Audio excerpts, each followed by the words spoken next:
Swain. The two items that have been amended on the agenda is the revised council meeting minutes of June 8th with specific item of Councillor Stout's notice of motion being included into the agenda. And the other one was the council meeting minutes where we had Councillor Stout's notice of motion being made by Mayor Stewart, and we have made that amendment. Those are two amendments that we've made. Okay, no problem with that, obviously. I just wasn't aware of what those were, so thanks for clarification. No worries. Further discussion? Seeing none, call the question. All in favor?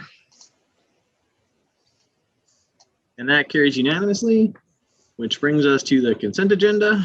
We have a number of items on the agenda tonight. I move that council consent to approve the following agenda items without debate. Item 5A, regular council meeting minutes of June 8th, 2021 revised. Item 5B, regular committee of the whole meeting minutes of June 15th, 2021. Item 8E, council policy C48, taxation policy approval. Item 8F, council policy C49, land management policy approval. Item 8G, land use bylaw monitoring and urban design guidelines committee. And item 14A, the regional initiatives update. And of course, you'll be able to ask questions on that if you need to later. Discussion on the motion. Councillor Van Newkirk. Yeah, thank you, Worship. I was hoping to ask a couple of general questions on item 8F. Would that be possible? Okay, so we'll remove 8F from the consent agenda. Further discussion? Okay, seeing none, we will call the question. All in favor?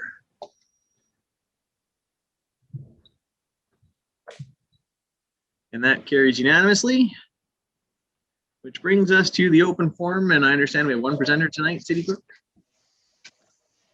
Thank you, Your Worship. We do have one presenter, and I'm just confirming here.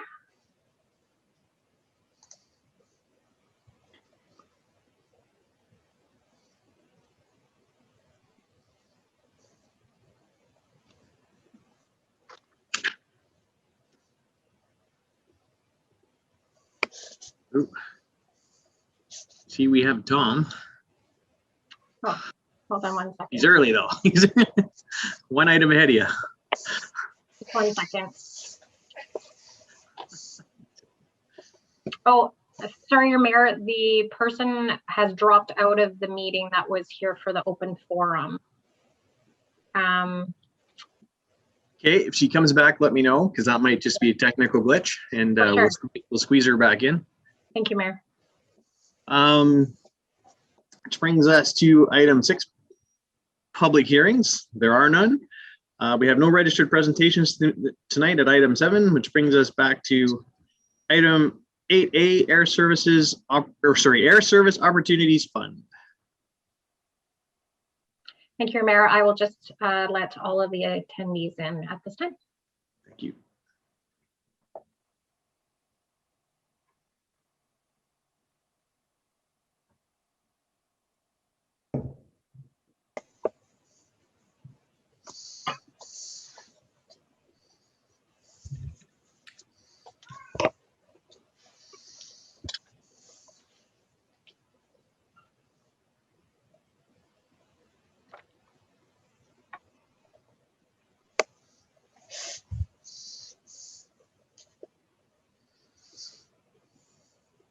What'd you do with Malcolm, Shalane? Thank you, Worship, through you to CAO. He is in the meeting. Okay. Tracy. And we lost Tom too. I'm just making that work too, Mayor.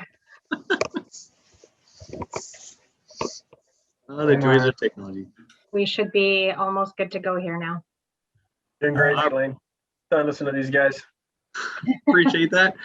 Welcome to the meeting. Yeah. I'll let I think the CFO, Mr. Dollar, is going to introduce, and then we'll let the people joining the meeting make a quick presentation, and then we'll open it up to questions and concerns from members of council. So, Mr. Dollar, the floor is yours. Thank you, Mr. Mayor, and good evening to you and members of council. If it's okay with council, I thought, yeah, administration could provide some opening comments just to set the context around this item, and then hand it off to Edmonton Global and or EIA representatives for any further comments or presentation they may have. And then open it up for council to ask any questions and engage in any discussion at that point. So with that, before council this evening is a recommendation with regards to the Air Service Opportunities Fund, and that specifically council approve a 3-year commitment totaling $222,500 for the Air Services Opportunity Fund, with the funds being allocated from the Financial Stabilization Reserve. With regards to the fund itself, the Air Services Opportunities Fund is a proposal developed by Edmonton Global and EIA to create a fund of roughly $15 million to provide support and build back previous share of direct flights into EIA.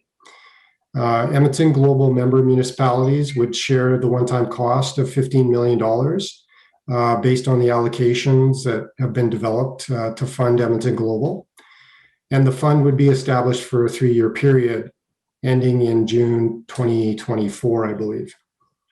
From a governance standpoint, there's multiple layers of governance to the fund that are being proposed, starting with the first layer being the Edmonton Global Board, executive leadership, and the program team itself.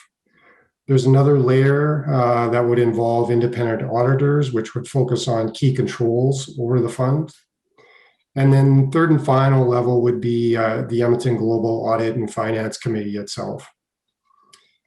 From a financial perspective, to be very clear, for the city of Beaumont, again, the total commitment being asked for is $222,500. That amount would be provided to Edmonton Global in 3 payments. The first one being somewhat around the end of the month, early part of July, in the amount of just $49,000, I believe, or 44. Yeah, something like that. 44.5, I believe. Sorry. Then the following payments in years 2 and 3 being $89,000 each. The one thing to point out with regards to the subsequent payments in 2022 and 2023, those payments would be held until agreed upon metrics and targets were achieved. And the last point I'd like to make with regards to the finance is there is a commitment that this amount is the amount that the city of Beaumont would be in for. If other members, and I think we're pretty close to having all members committed, but in the scenario where other members wouldn't be committed, that wouldn't necessarily require a further draw on the city of Beaumont to provide the additional funding to get us to the 15 million. So hopefully that all makes sense, and I haven't confused the matter any more than previously. So with that, I'll turn it over to Mr. Bruce or any of the other guests who may want to provide some further context or additional information. I'm happy to do so, Mr. Mayor, and I just want to thank Mike because I might want to take him for the rest of the road shows as we go forward because I thought he did a really bang-up job. So thank you very much, Mike. Just to provide happy to help. Just wanted to provide a little bit more context in terms of how this all came about. So about 18 months or so ago, the Airport Accord, consisting of Leduc County, EIA, and the City of Edmonton, contacted Edmonton Global and asked them to facilitate a conversation around air services and the importance of air services for the region. And it was very fortuitous because, of course, this is just as COVID impacted and the full weight of COVID and the impact to the air services, particularly for our region, really took hold. That impact continues to this day. And the impact is fairly stark in terms of the number of flights that we used to have versus what we have today. So previously we used to fly to 52 direct destinations. Today we fly to 13. And as you continue to see, while there are opening of the borders that are occurring in terms of not having to quarantine if you're vaccinated and the like, EIA remains constrained by not able to accept or receive any international flights. So those flights are still being flown into Vancouver, Calgary, Montreal, and Toronto. And as you also are very appreciative of is that us being the 5th largest economy in Canada, we were the fastest growing airport at the time. This has significant impact on our ability to attract foreign direct investment, because if you can't get here, it's really hard to, as we're a fly-in, fly-out community, as well as for our current businesses, particularly in the export. And while cargo had a pretty good year last year, I would say, at 8% growth, when other airports were experiencing significant downturn in their cargo, could you imagine if we would have had passenger traffic, given that over 50% of all cargo that moves, so you think about e-commerce and the like, moves in the belly of passenger planes. So the ongoing constraint has significantly impacted our ability to accelerate through the recovery and into a growth phase. So one of the outcomes of a series of summits that occurred, that the last one culminated on the 3rd of April, was the discussion about how can we prime the pump to get ourselves back into the air services game in a big way once our airport gets reopened.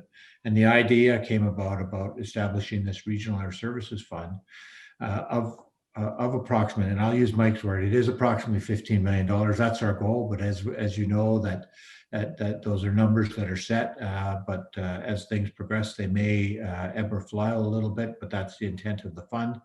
And that $15 million investment really helps set the stage for significant economic growth in the order of, and this is not EIA or Edmonton Global numbers, but these are really global investment firms that do these things and sort of map out what an investment of this nature would mean in real time. So just to add an emphasis to it, it's 7,000 jobs, $415 million of GDP, and $811 million of economic impact of what that $15 million investment brings, because of how those flights actually have ripple effects throughout the whole economy. And as you can also appreciate, given that airlines are now planning well out until 2023, that right now Edmonton International Airport is not necessarily a factor in those planning.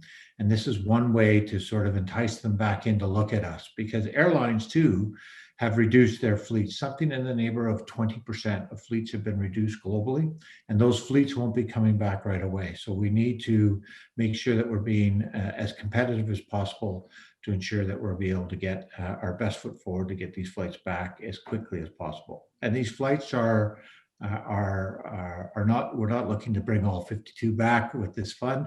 What we're looking at is really those strategic flights that we believe that really set the conditions to boost recovery and accelerate recovery for the Edmonton metropolitan region. So I just wanted to finish up by saying, because there has been a number of councils that have made considerations. To date, 10 have made decisions. Morinville is also deciding this evening. 9 of the 10 councils that have made decisions have committed to the 3-year fund. St. Albert, being the 10th, has committed to 1 year of funding. And right now we're at approximately $14.7 million raised to date. And that includes Leduc County, who also recognizing that they benefit more directly, actually contributed $1.5 million in lieu of their 300 and something thousand that would have been their cost share. So I just wanted to end with that note. So things are progressing, and I look forward to taking any questions. And as I always say, if I can't answer them, then all the hard ones go to Tom and his team anyway. So I'm happy to take any questions. Thank you. Appreciate it. Is there anybody else from EIA that wanted to weigh in a little bit here before we open it up to questions from members of council? I think that was a good background, and again with the air summits and other information. So, and I believe councilors are well briefed. So we'll just be glad to take questions. So thank you, Mayor. Okay, appreciate that. All right, so we'll open it up to questions from members of council.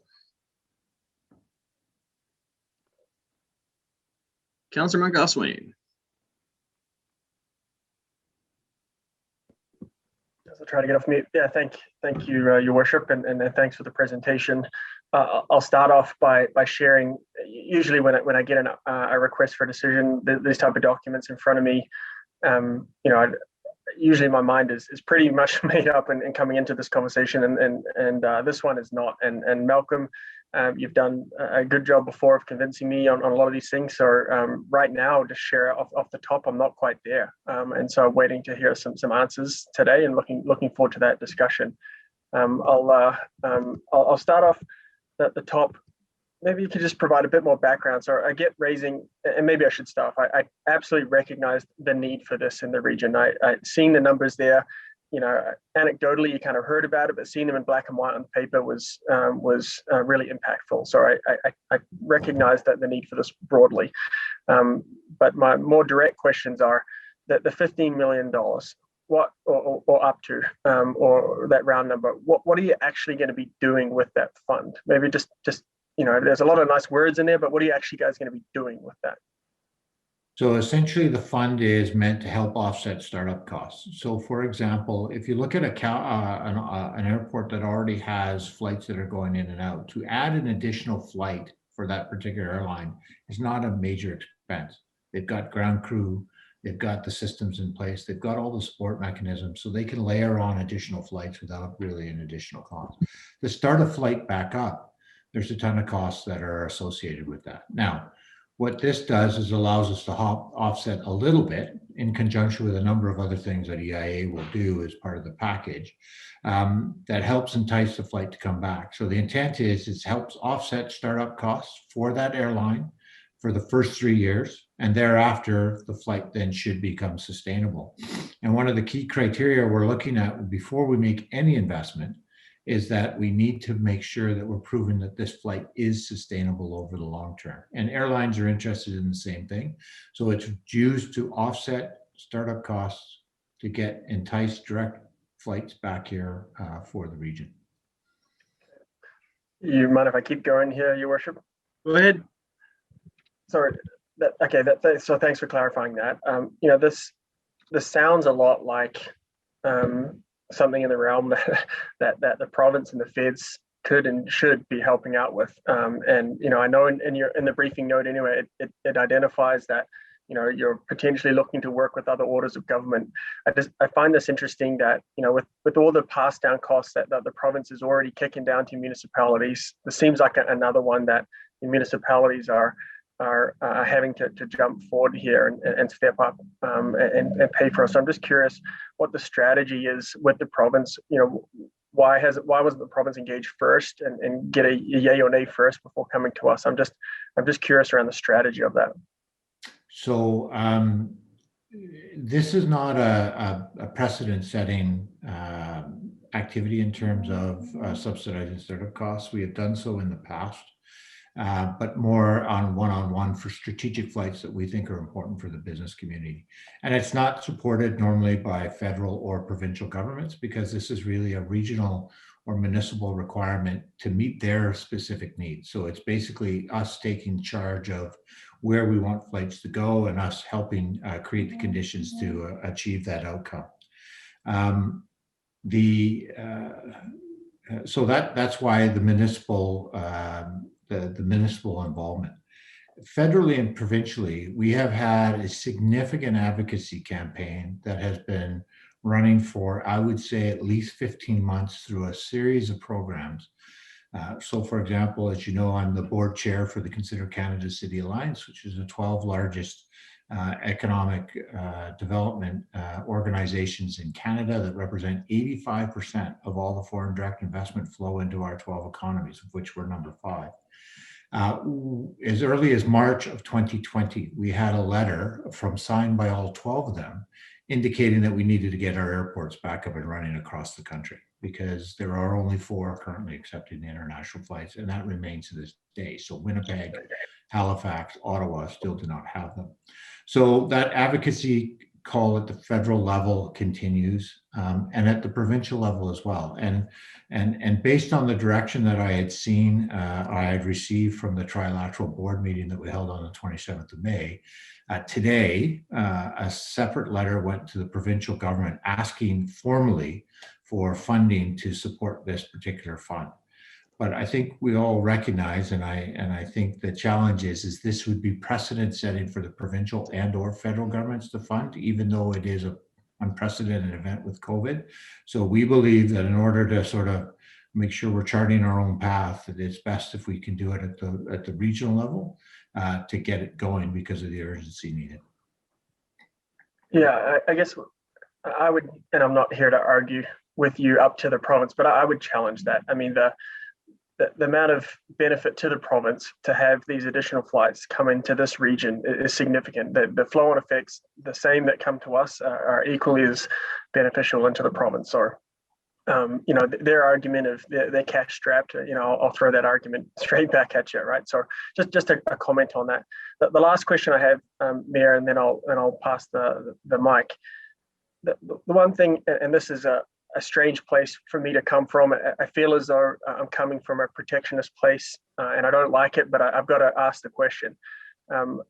It feels like to me that municipality is propping up a business, and I get the bigger picture. I understand that. But that's what I can't quite get past that right now. And yes, I recognize it's a not-for-profit and all that sort of stuff, but it feels like to me that we've got this entity that is struggling, and clearly for all the reasons, but locally, we also have several businesses that are struggling as well.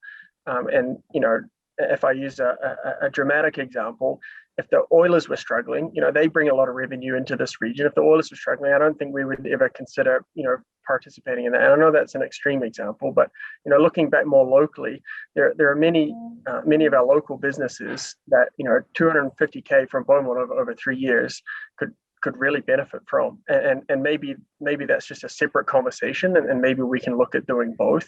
But that's what I struggle with, the direct benefits with Beaumont. I know we've got a lot of residents here who work at the airport and all that sort of stuff, and I get all that, but that's what I struggle with. It feels as though we're using taxpayer dollars to help prop up the airport in a time of need, when we've got other local businesses here who are also struggling, and we're not giving those same sort of benefits. So I don't know if you've got a comment on that, Malcolm, but that's just that's the struggle that I have right now with this.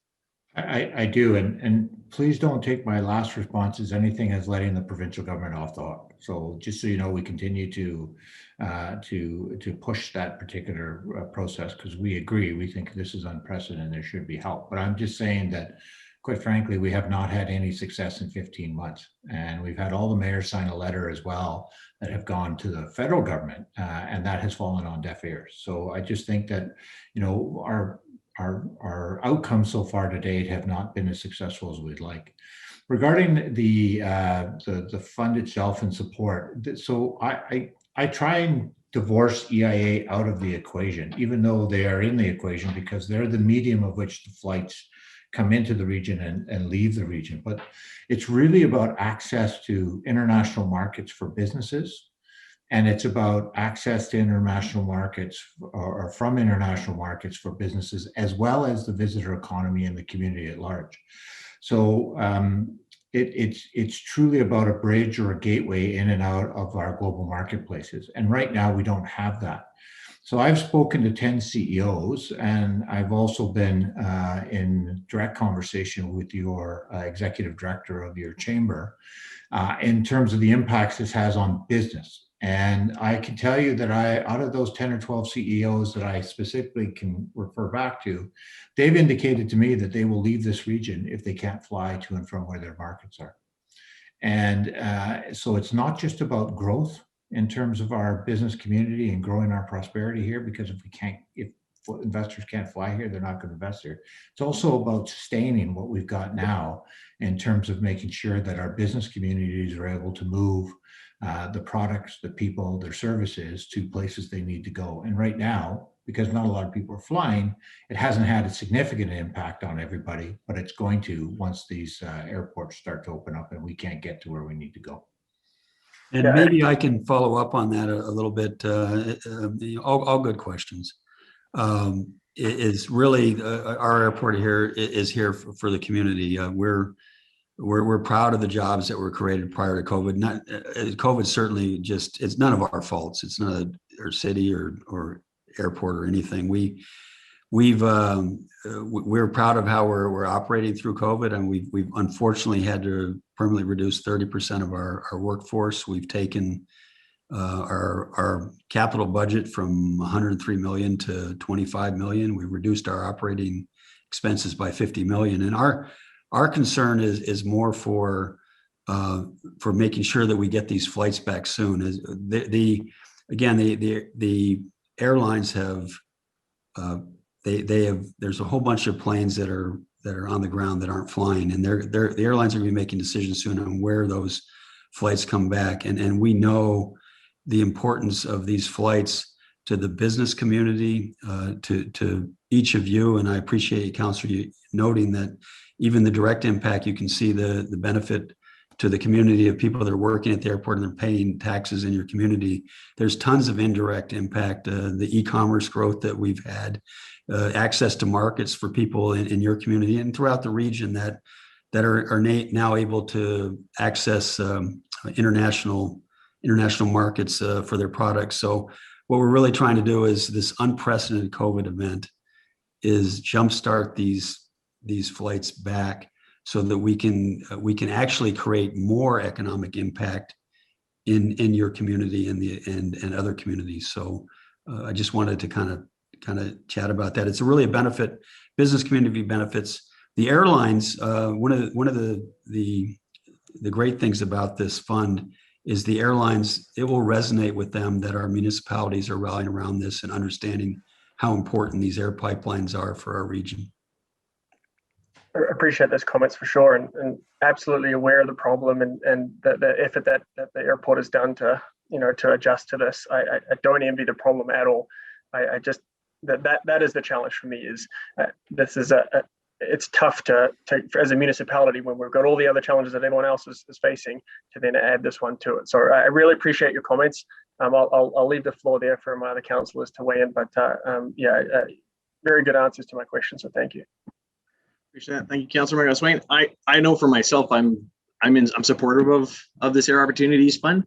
I think that a strong international airport, which we're not international right now, the flights are still, as far as I know, coming into those four international cities.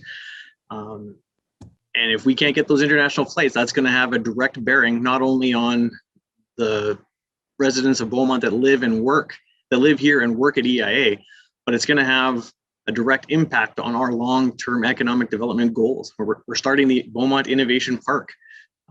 If we can't get executives and companies that are going to fly indirect and they have to hub out of Calgary, they're not going to come to Calgary. They're going to go to areas in and around Calgary. We are going to lose so much momentum. It is not going to be good. And right now, there is a very real danger that the Edmonton International Airport is going to be a hub airport. It's not going to be international anymore. We're going to have to hub out of Calgary. We're going to have to hub out of Vancouver. We're going to have to hub. So I'm very, as much as I take your point that there's lots of pressures, I think this is one of the ones that we have to step up as a municipality and join the rest of the communities in the region and do that and help out the EIA. And they're not asking for a lot of money. I think we need to look after our own economic development futures and support the EIA, because the airport is going to be a key driver for Beaumont because of the track we're headed down. So that's where I'm sort of sitting. So we will go with Councillor Stout, followed by Councillor Daniluk, followed by Councillor Barnhart. Thank you, Worship. I think my question was addressed partly by Mr. Dowler in his preamble there, but I just wanted to confirm this. In the event, I assume the municipalities involved are all the 13 municipalities of Edmonton Global. Is that correct? There's actually 14 because Gibbons Gibbons is part of this, so they're going to a vote tomorrow. Gibbons. Okay, thank you. Sorry, I missed one. My question was really, in the eventuality that one or more of them decides that they don't want to do this, does that mean then that you make do with less than the 15 million, or do the municipalities that do want to contribute have an increased demand to make up the shortfall? So the way the governance and accountability report is written now, and just so Councillor, you're aware, I've actually just provided it to all the CAOs, so they haven't fully absorbed it all. They were part of the authors in terms of driving it forward, but I just got out the final copy. And in there, it is a public document, so it is about process, so it can be shared publicly. And what it indicates is that there will be no additional contributions other than those that we're asking for based on your share contribution. But we also acknowledge, though, that there are municipalities that may wish to contribute more. So you will not contribute any addition to what we're asking of you. And if the fund has to be less than 15 million because of that, then it will be less than 15 million. But as I indicated, I think at the front end, we're at about $14.7 million because of the commitments to date. So we're getting very close to that magic number. Great, thank you. Councillor Daniluk, followed by Councillor Barnhart. Thank you, Your Worship. Thank you to our presenters. I appreciate your presentation this evening and the answers you've been given to Councillor McGough-Swain's questions and also Councillor Stout's questions. I guess this council has done a very good job being a regional partner to our many initiatives and plans we've gotten in space, especially the Transit Commission. We're a big supporter of the Transit Commission. There's a palatable and direct benefit to Beaumont being part of the Transit Commission, for example, of an example of regionalization. I know you probably can't give me an answer. I know, Malcolm, from your comments and Mr. Ruth, also your comments, but you know, from this fund, can you give me any idea what the direct benefits to Beaumont may be? As we are a custodian of Beaumont tax dollars, we have to sort of, you know, justify what we're doing for our taxpayers and doing things. So I'm having a little trouble getting there myself as to, I understand the regionalization and all those arguments given so far. I understand that completely, but I'm also leaning towards feeling uncomfortable promoting tax dollars from Beaumont to an initiative that has really difficult ways to connect benefits of Beaumont in a direct basis, such as the Transit Commission, which is a very direct way of benefiting Beaumont. So help me get there if you could with how it could directly or indirectly benefit Beaumont, more so than you already, actually more directly than indirectly. How would directly benefit Beaumont, please, as best you can. Thank you. So first of all, Councillor, we completely agree. We think you are a tremendous regional partner. And on this decision, it's one initiative, right? So I think we need to keep it all in perspective that regardless of the council's decision tonight, you're still a tremendous regional player. And I just want to make sure everybody's aware of that, that this is why the direction was to set it up by individual councils deciding what made best sense for them, so that we could achieve the outcomes we are looking for. So if a council decides that they are not able to support this particular initiative, then we respect that fully. And we also respect your ongoing work in the regional forum. But in terms of direct benefits, there's really three groups that I would say that we look at. One is business, one is visitor economy, and one is the community writ large. So if you think about your citizens and you think about the businesses that are in, I mean, if there is an exporter in your company or in your community, if there's an importer in your community, more than likely they'll have some connection to the air bridge that is provided there. I just think about Amazon or Shopify or any of those products that are currently being used that people take advantage of. More than likely, most of that comes in via the airport or in the bellies of cargo planes and the like. The other thing is with regards to the visitor economy. So if you took 1,000 international passengers that come into this region, approximately 7 out of every 10 are visitor economy passengers. And 10% of the regional economy is tied directly to the visitor economy. So your restaurants, your bars, your hotels, anybody that's in that has a direct benefit from the visitor economy. I think about your great restaurant scene, which I take part of every time I get to come down and visit. And these are the kind of things that benefit from those that come by. I mean, you offer a certain milieu in your community with the French background that really resonates with people that go out there and have a look. So in terms of the visitor economy, it's also an important attribute. And finally, your community at large. Many of your citizens of your community will use the airlines, in particular when they travel or family unification or whatever. So there's a series of what I would call direct benefits to your individual ratepayers that are benefiting from have access to the 52 flights prior to COVID. And I think will also continue to benefit if we can accelerate them back pre-COVID.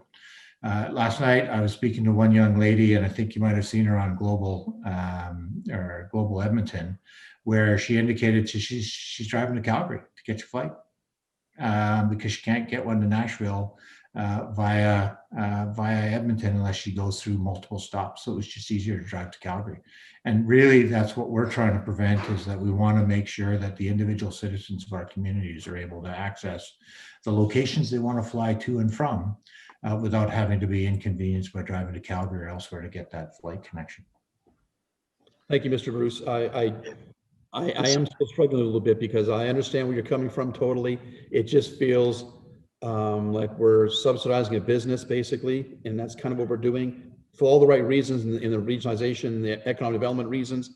At the same time, we could be subsidizing, if you will, to use that term loosely, our local businesses that we have direct control over, influence over. So I'm just struggling trying to get to my head to that spot about of the grant that we're being asked to produce. So I'll yield the floor now, Mr. Mayor Stewart, and I may ask a question later on, depending upon how the conversation goes. Thank you. No, fair enough. I understand where you're coming from, Councillor. Once again, though, sometimes I understand we're wanting to be looking after Beaumont, but sometimes when you're regional, you might not get as direct as you can. But if you're looking for direct, we have hundreds of home-based businesses that are getting their product through EIA. They're sending it out, bringing it in, and this EIA not running properly is directly going to affect those businesses that are based right here in our city. So if you're looking for something direct, that's direct. I definitely appreciate that. I'm just working through my head how to get there. So I'm listening to the conversation. Thank you. If I may just offer two examples. Sure. One is florists. So the KLM flight that was in and out of Amsterdam, as you know, Amsterdam is the hub globally for the floral market. And if you ever get a chance to go to Amsterdam and go see their airport, in the morning, there are millions and millions of dollars worth of flowers that fly in there. And then they're packaged up and put on planes to fly all over the world. And our florists here in Edmonton depend on that flight to get their flowers. So there's a florist in your neighborhood that does that. And the other one is travel agents. And without the connectedness, people aren't going to be using the travel agents to get them to where they need to be.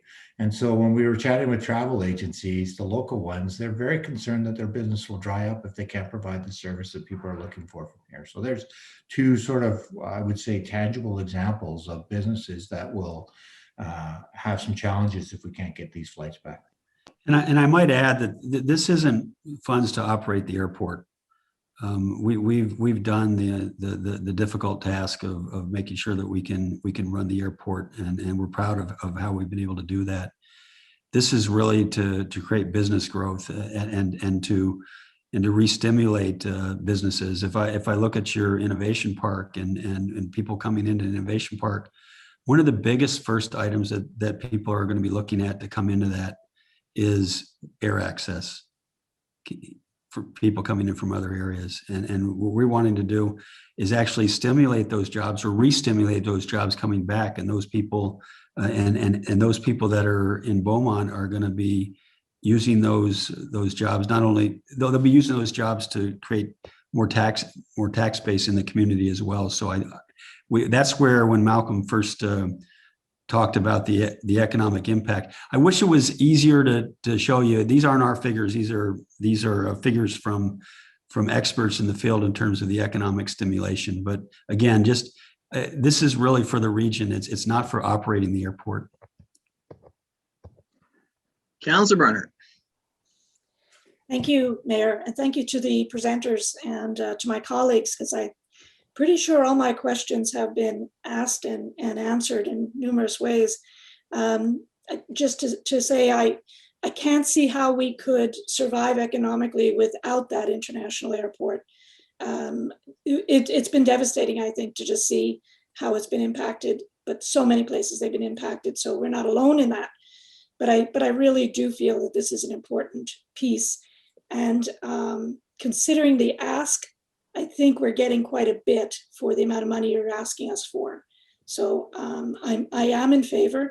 I was skeptical coming in. Again, the questions that have been asked have helped me to solidify what I consider to be the positives. And I think the most compelling argument that I can think of is that this is our air link to the rest of the world.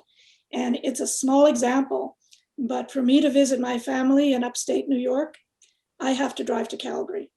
I can't, the cost is just prohibitive to go any other way. That's a small example. That's a personal example.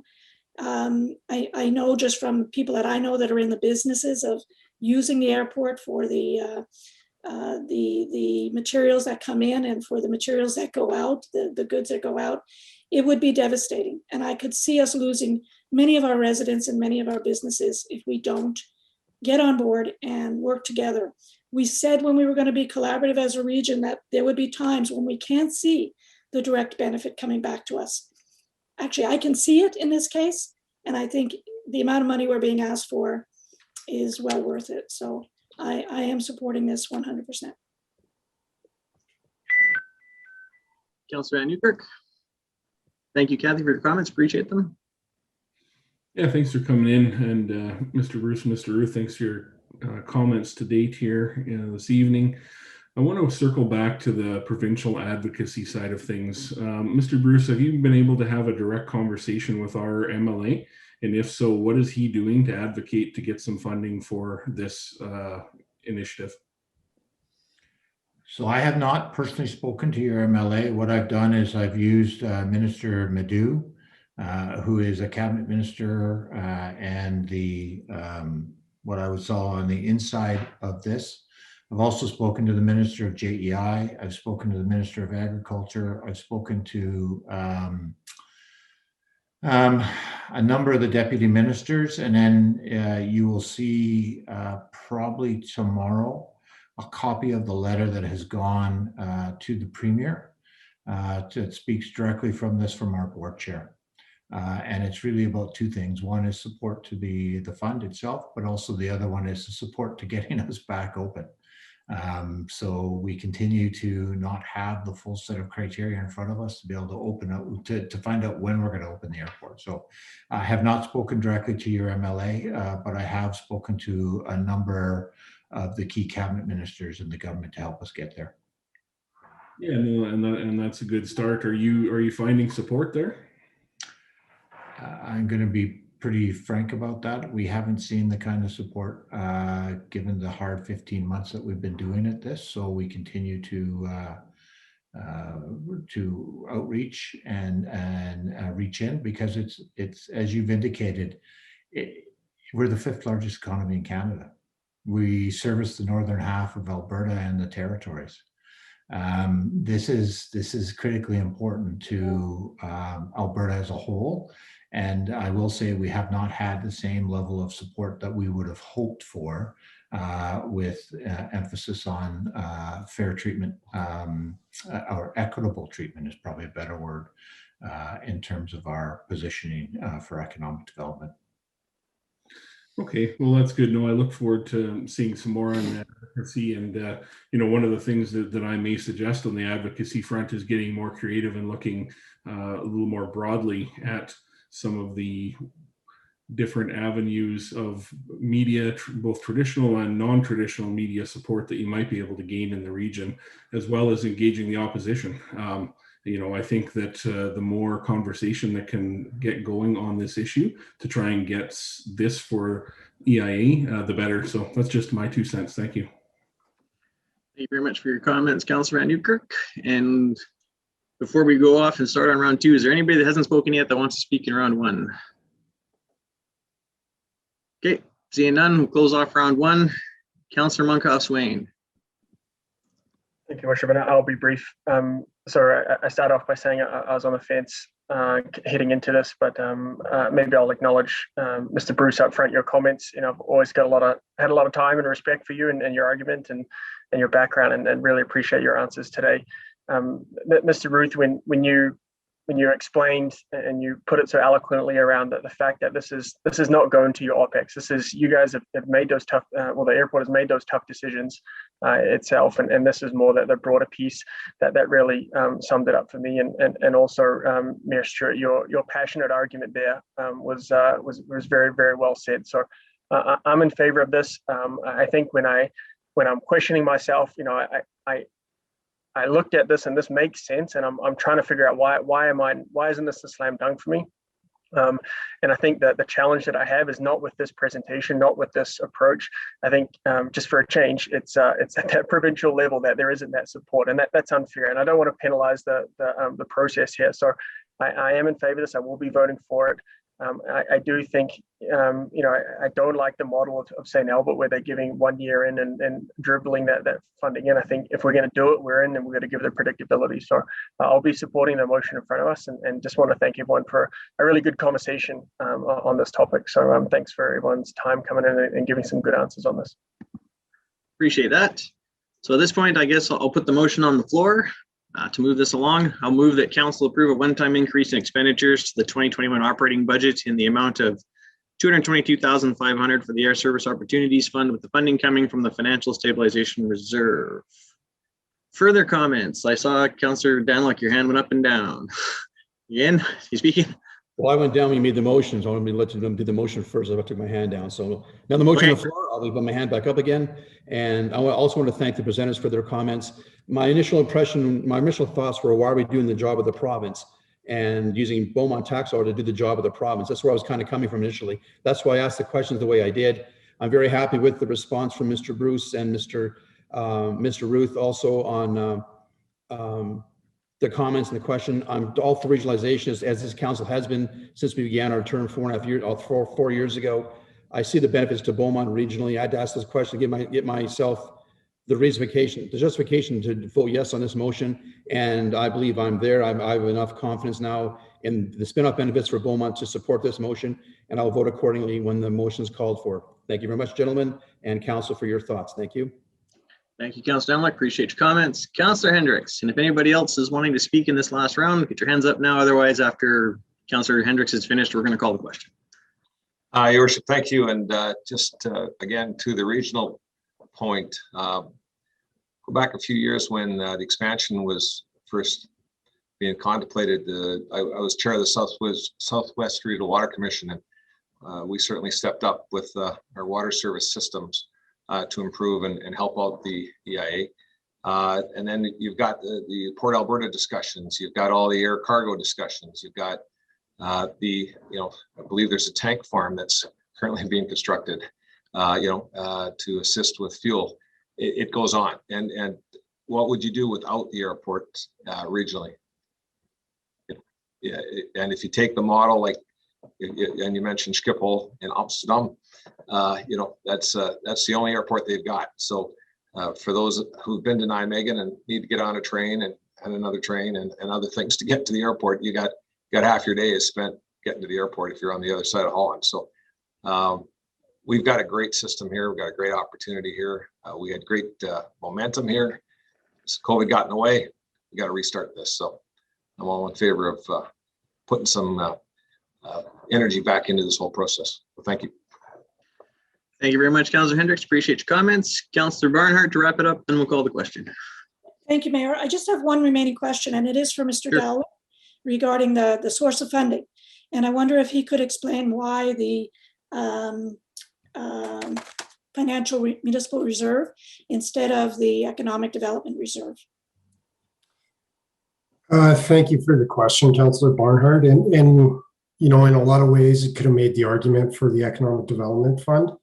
When I did go back and look at the council reserve policy, though, with regards to that fund in particular, it did have more of a focus on capital. And so specifically, one example of that would be land purchases. And so this is not necessarily in line with a capital ask. This is more of a grant, one-time operating expense for the organization, which felt at that time a little bit more in line with the financial stabilization reserve itself. Thank you for that, but there's nothing stopping it from coming from the other? You're saying it wasn't the original thought to have it to come from the economic development, but it could? It could, at any point in time, council is able to make a decision that's not necessarily in line with the policies that have been approved. And so that is up to council's purview to direct administration to take it from that fund. As I said, I didn't necessarily see that would be the most appropriate use of those dollars versus the financial stabilization reserve. The only reason I'm thinking it might be is that in future years, that reserve is what we use to keep the tax rate from going too high, whereas the economic development reserve is specifically for this purpose, economic development. And yeah. Fair comment. What I would suggest, though, is going forward, the financial stabilization reserve isn't necessarily there or put in place to impact future tax rate increases. It's really there in scenarios where an easy example is if we have an extraordinary snowfall and we need to go over our budget in a particular year to take care of that snow. The financial stabilization reserve is there to fund those additional expenditures that we would incur in that scenario. So when you get into impacting tax rates or tax increases, there's different mechanisms that administration would look at employing to deal with that rather than a reserve, which is there for a one-time kind of event such as we have here. Would it be possible, last question, would it be possible if we find out that this was not the best place to get the money from, that this council or next council could move the money from another reserve to pay for it? I don't want to hold up the vote. I don't want to vote against it, but I just wonder if that can be changed at a later date, if necessary. Yeah, absolutely. Either through council directing administration or the administration bringing forward to council an alternative, either through the year-end process or really at any council meeting, there would be that opportunity to basically swap funds from one reserve to the other. Okay, thank you for that. Thank you very much. Appreciate the comments and the conversation tonight. Lots of hard questions were asked of our presenters, and I really appreciate the answers. I really appreciate you being here tonight. And without further ado, we'll call the question. All in favor of the motion?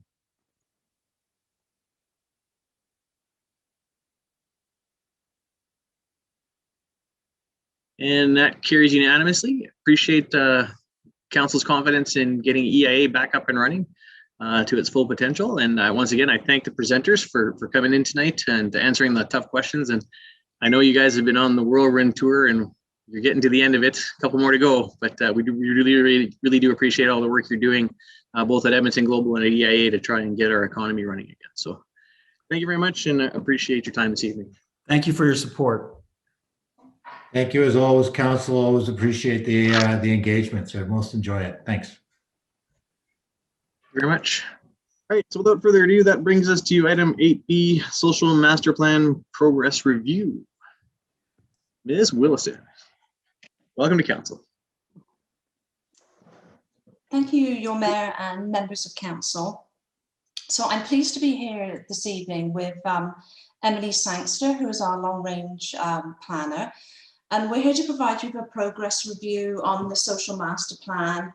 And in addition to that, to update you on how we're striving to be equitable, diverse, and inclusive throughout the entire organization, including in the way that FCSS delivers its programs and services within the community. So administration's recommendation is that council receive the social master plan progress review for information. So just to quickly go over a little bit of background to bring everybody up to speed. So our inclusivity social master plan was approved by council back in June of 2019. Its mission was to basically enhance well-being of Beaumont residents through compassion, inclusion, and resiliency. And as part of that, in October 2019, FCSS retained Urban Matters, who helped us develop the initial master plan, to work with us on an implementation report. The goal was that we were going to bring that back to council in October of last year. However, COVID derailed that plan. But this implementation primer consisted of meetings with each municipal department to introduce the social master plan and discuss opportunities and look at how each department and service area could certainly support those goals of the social master plan. So fast forward to March of this year, there was a council had directed administration to also report on the progress that we've made in striving to achieve inclusion and diversity in our city. And administration felt that this could be partially achieved through the social master plan review. So in spring of this year, long range planner Emily Sangster and myself met with each director to review the implementation primer and to gather information and look at any progress that had occurred. The review, as I've said, was twofold because it touched on how and if departments and service areas had identified steps and made any progress in regards to inclusion and diversity. And we found that despite the disruptions of COVID, progress had actually been made on many levels to support the equity, diversity, and inclusion. So as council, in the report that was provided to you, there was an appendix that details the progress made by each department. I'm not going to go through that step-by-step review tonight.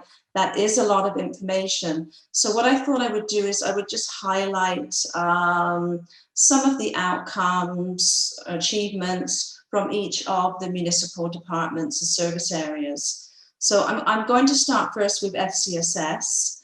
So I think I've noticed the fact that during this time, the organization joined the Intercity Forum on Social Policy. And in doing so, this has actually provided numerous opportunities for the organization through FCSS and a member of council to tackle those bigger systems issues as they relate to social well-being and health, which obviously includes some of those bigger issues such as equity and diversity, some of the bigger issues, Indigenous, multicultural issues. So that has certainly provided us with a significant opportunity on a regional and a provincial level. Also of note is the Action for Happiness movement. We became the first chapter in Canada. This movement certainly raises the importance of the profile of positive mental health and well-being in the community, which we know now as a result of COVID, this is even more important than ever. One of the other initiatives, certainly through FCSS, is in striving to be inclusive and equitable. We developed a partnership with the library called Tech2Go, which we will be launching potentially in July. This program will give residents access to technology. And so these are the residents that traditionally don't have access to internet. Maybe they don't have access to computers. And we all know with the library being closed, that presented some challenges. And so this partnership allows individuals to loan out the computer, the hotspot, so that they can do what they need to do. Maybe it's job searches, maybe it's resume development, maybe it's just connecting during these times of isolation. So we think that really demonstrates how, for inclusivity and equity, we can make sure that all of our residents have access to this technology. We've also really worked to develop relationships with our Indigenous and multicultural communities. As you're aware, we very much promote Orange Shirt Day in the organization and across the community. We have hosted blanket exercises, which some council participated in. We've had various celebrations, such as Métis Day celebrations. And also FCSS works on an internal working group and also a regional municipal equity, diversity and inclusion team. We're also working with HR internally on EDI initiatives, so that there is certainly considerable work that is taking place within FCSS. But we do know there is more work that needs to be done. We need to be more intentional, but again, it's capacity. So it's our capacity to be able to provide the Indigenous multicultural services that we feel that our community needs. So I'll briefly touch on some of the other department areas and what they are doing. But before I get to them, I would like to note that we do have the Beaumont Interagency group. So this is an essential group of service providers. So they're from housing, education, health, social services, and they too are extremely conscious of equity and inclusion. They undertake numerous initiatives to better serve clients by being culturally sensitive, in the way that they use inclusive language, being trauma-informed, etc. So that is happening certainly on a broader level within our community. Taking a look at some of the work of the internal departments, communications and marketing, they have an assignment of a specific staff to FCSS, which has created an increased understanding of the role of FCSS in the community so that we can better target our promotion, we can create awareness. And we're also exploring opportunities for translation supports, written supports. So that is something that we are looking at for the future. Community services, certainly FCSS aligns fairly closely with. They're in the process of recruiting a culture team lead. This is a new position and it's a first step towards programming that will involve Indigenous and multicultural communities and activities. They also support inclusion through the myriad of programs that our recreation department provides. They also have the recreation subsidy program, and FCSS works in collaboration to determine eligibility for the recreation subsidy program. And we also have been working fairly closely with them to identify multicultural / gathering drop-in spaces at the BSRC. Obviously, COVID has sort of put a bit of a kink in that, but that's something that certainly this fall, we're going to look at those opportunities as we move forward. Our colleagues in economic development, they've talked to us about identifying opportunities for location of immigrant support services and having them located in Beaumont. So that's something that we're certainly interested in taking a look at what that might look like. The Human Resources Department, obviously their focus is more internal, and they're looking at an equitable and inclusive workplace for city employees and looking at employment strategies to attract marginalized groups. So like I said, they're more internally focused. Our operations department, they support equity and inclusion through things like accessible playgrounds, such as the replacement that's going to be going into the Four Seasons Park. They're looking at accessibility audits and assessments of municipal spaces and buildings that will be completed in 2022. And then, of course, transit is another big one. So there have definitely been conversations between FCSS and that department to look at low-cost transit fares for youth, low-income residents, etc. So those conversations are certainly ongoing, and with the regional effort and fair integration, we believe that that's a very, very important thing for our community. Planning and development really are working very closely with us. As I've mentioned, long-range plan, long-range plan Emily Sangster has been a huge support to the organization and to FCSS in forwarding the social master plan priorities. Emily and I brought forward the affordable housing strategy, the committee of the whole last week. That will be coming back to you again. There's also the age-friendly initiative. So these collaborations between FCSS and planning and development are absolutely instrumental in moving some of these recommendations forward. And as we know, land development plays an important role, again, with equity and inclusion in neighborhood design. And there has been a very, very positive strategy in the planning department, creating internal processes that have allowed for input from all departments, which is so valuable because this ensures that when we plan for new developments as an organization, affordable housing options and the related infrastructure that goes along with that to support that are being considered in these decisions and strategies. We look at our colleagues in protective services, community policing, we all know is critical in building some of these relationships. The RCMP work very closely with the youth centre, they work with the seniors, they do the coffee with the seniors, coffee with a cop. And then when we look at municipal enforcement, so we have the school resource officer, again, work closely with FCSS. They are building those relationships.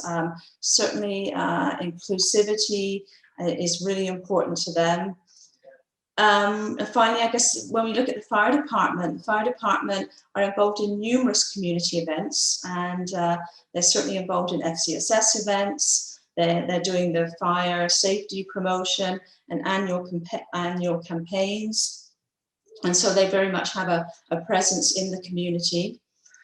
I would say to you that certainly in meeting with our colleagues in the rest of the organization, even despite COVID and sometimes limited resources because of other priorities, certainly it's been pretty impressive that some of these recommendations, not only from the social master plan, such as the affordable housing, age-friendly, have certainly been furthered.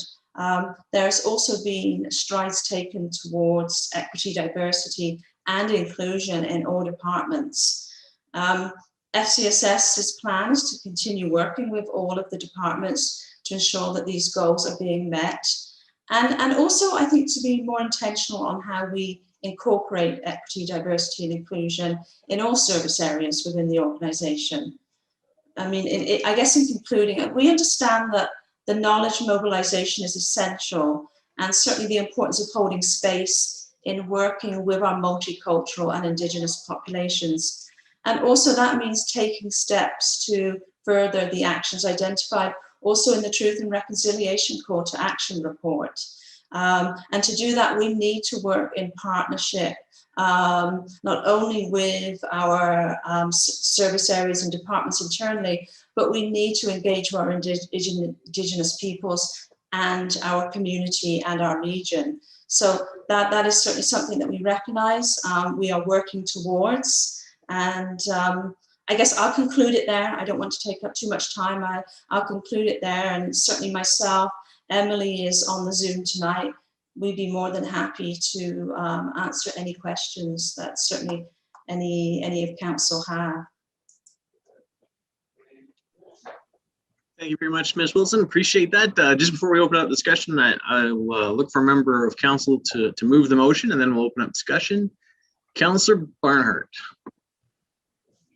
Thank you very much, Mayor, and thank you, Ms. Wilson. I will most gladly make the motion to approve this. Receive the Social Master Plan Progress Review Report as an attachment 1 as information. And I'll give you the opportunity to have first comment or question if you want it. Thank you very much. I think all of council knows that I've been chomping at the bit, wanting to see how things were going with the social master plan. And I think it was brilliant of the administration to take my notice of motion that I put forward around diversity and inclusion and bring it forward, because this definitely does answer many of my questions and the issues that I know we do need to deal with in our community. Ms. Williston, you've said it before, and you've been very polite about it.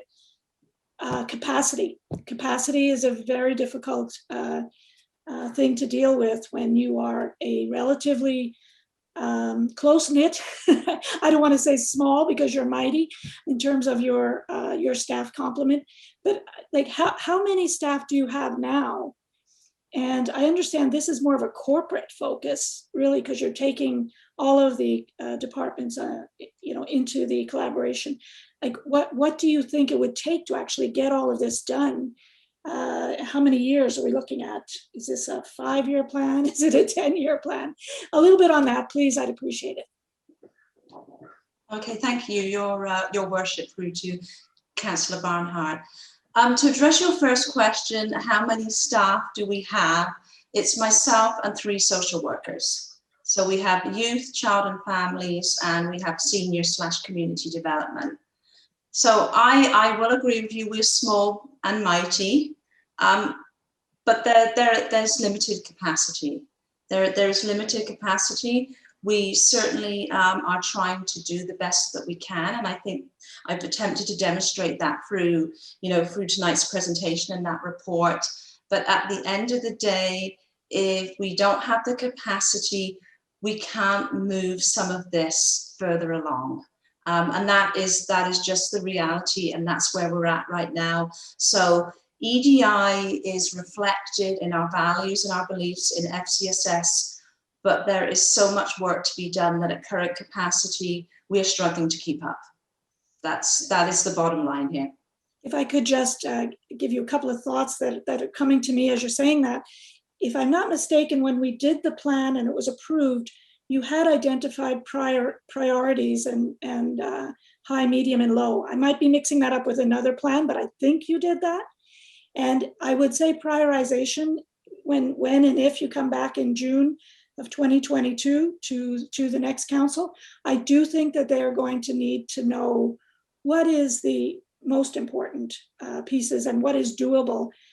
But I also believe you should ask for more capacity in the organization to do it. And I guess the last thing I'll say, and then I'll let my colleagues ask questions, is that collaboration is the other, I think, major piece that will help. And you seem to be right on that in terms of working with the agencies in the community, the nonprofits, the businesses, economic development. It is all tied together. And I think that is the way we succeed. And by making people aware of how important all of these issues really are, not only for the people themselves, but for our whole community, regardless of who it is. So we have a healthy community, a vibrant community. We need to keep it that way. And it's these kinds of actions that'll do that. So anyway, I'm a fan, so I will stop at that and let others weigh in. Thank you very much. Thank you. I apologize about that. Thank you very much, Councillor Barnhart. Appreciate your comments and your passion for this topic. We will have Councillor Munkoff-Swain, followed by Councillor Van Newkirk. I think Councillor Van Newkirk beat me to the punch by mere seconds. I don't know. I usually go first. Steve, did you want to go? It doesn't matter. Whatever you want to, however you want to go, guys. You popped up like almost simultaneously, so. Right, Sam's pointing at me, so off I go. Thank you, Mayor. Thank you, Mr. Wilson, for the presentation.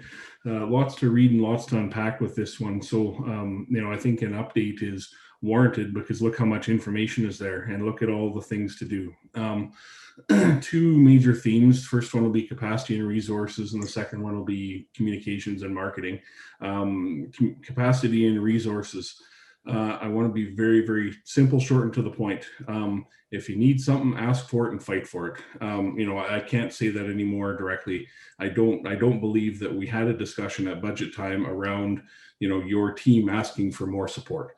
So, we didn't have that discussion. I wish we would have, and I think that the continual, we need more support and we need more resources drum that you're banging, I hear it wholeheartedly, and I can't wait to see that ask of the next council in the next budget. So I'll stop there on that. Please and thank you. So it's very important. I was very encouraged to see the culture team lead position go forward. I think that's a great start. So well done on that, and I hope you find a real good person to do that. So just for clarity, will that add a fourth person, a Kim and 4? Is that what that would do? Your worship, through to Councillor Van Nieuwkerk. Actually, that doesn't add a position to my department. That position is in the Community Services Department. Okay. So under Mr. Souter's department. So while it's very welcome, and certainly we have had many, many discussions about that position, much needed position, it's not in the FCSS department, though. Perfect. Great job working with your peers to get support across multiple budget lines. Wink, wink, nudge, nudge. Switching over to communications and marketing. I've spoken a few times about the need and desire to better tell the FCSS social services aspect and angle of the important work that's done in the community. The one piece that I saw in here was the reference to I think it was the business partner model. And I'm just wondering if you could speak to that a little bit.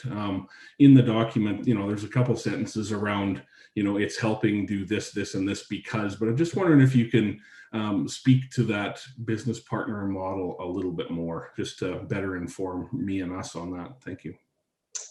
Okay, so what is happening is that we have assigned to us a communications representative, and we are currently working with that individual on creating I would say, an awareness strategy. I'm going to call it an awareness strategy. In fact, I looked at the draft document just last week. So we're going through and we are tweaking that so that we can basically put a campaign forward to do exactly as you've suggested. It's creating that awareness of the social supports, programs, services that are currently offered, and the plans as the affordable housing, age friendly, that we are continuing to develop as we move forward. So we need to be articulating to the community how we are doing these things, and we need to be making the community aware that things are happening, progress is being made, because traditionally we are not doing a good job with that, but working with our other colleagues in our other departments certainly will be able to provide us some leverage to be able to do that. I'm not sure if that answered your question, but yeah, I think it gets there. It feels like it's kind of a new initiative and a new connection there. So I think that you're going down a good path with that, because like I said before, my overall concern is that the good work is like flying under the radar in the community. Those who are receiving the service and getting good results from the service know all about it. But if you go to the side of a soccer field on a Monday night and ask people about it, the awareness is low. And anything we can do to turn the dial on that, Beaumont supports. I look at small initiatives like the Karma Pantry in Centreville Park. And that the more awareness that got, that poor pantry needs to be twice the size now because people are filling it, right? So I think Beaumont has more and is willing to do more, and the more we can raise awareness, I think the more you'll find in the community. So that's that on that point. But keeping in on the communications and marketing front, but switching gears to engaging youth, specifically page A15, page 37 of 88. Basically, that's the communication and marketing. It says potential action implementation piece. And I just wanted to, I guess, offer a little bit more in there, just because this is the time when we can offer, I suppose. And we often talk about engaging with youth in Beaumont, and we focus on the youth center, and it's a great resource to the community, and I wish it was 4 times as big and had 4 times as many active members. But still, even if it was 4 times as big and had 4 times as active members, it is but a snippet of the youth in the community. And one of the things that I was thinking about is, I was like, how can we do more and reach more? And the sport component of Beaumont cannot be understated.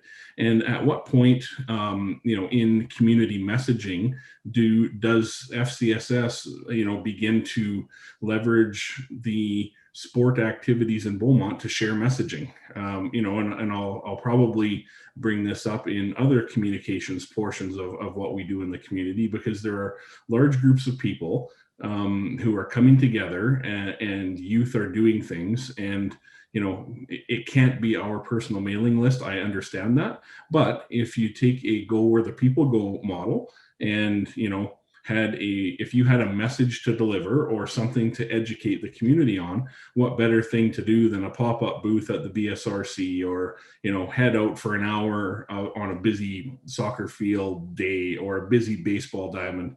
We went and watched some friends, kids play baseball as we did a bike ride, and there's all kinds of people there milling about, and I'm sure they would have time for some sort of messaging, right? So anyways, that's it for me on that piece. I think you understand what I'm trying to say there, is that the youth center, yes, that's a way to catch the youth and get some messaging out there, but there's some other potential untapped avenues to communicate or educate or get feedback or engage with youth through other sporting events in the community. So yeah, that's it for me. Thank you. Okay, thank you. That great ideas, Councillor Van Nieuwkerk. That's a really good idea. And I think the FCSS philosophy is we meet people where they're at. And so meeting people both figuratively and literally. So those ideas are certainly ideas that we will welcome, and I will certainly take back to the team, and thank you for those. Yeah, appreciate your time.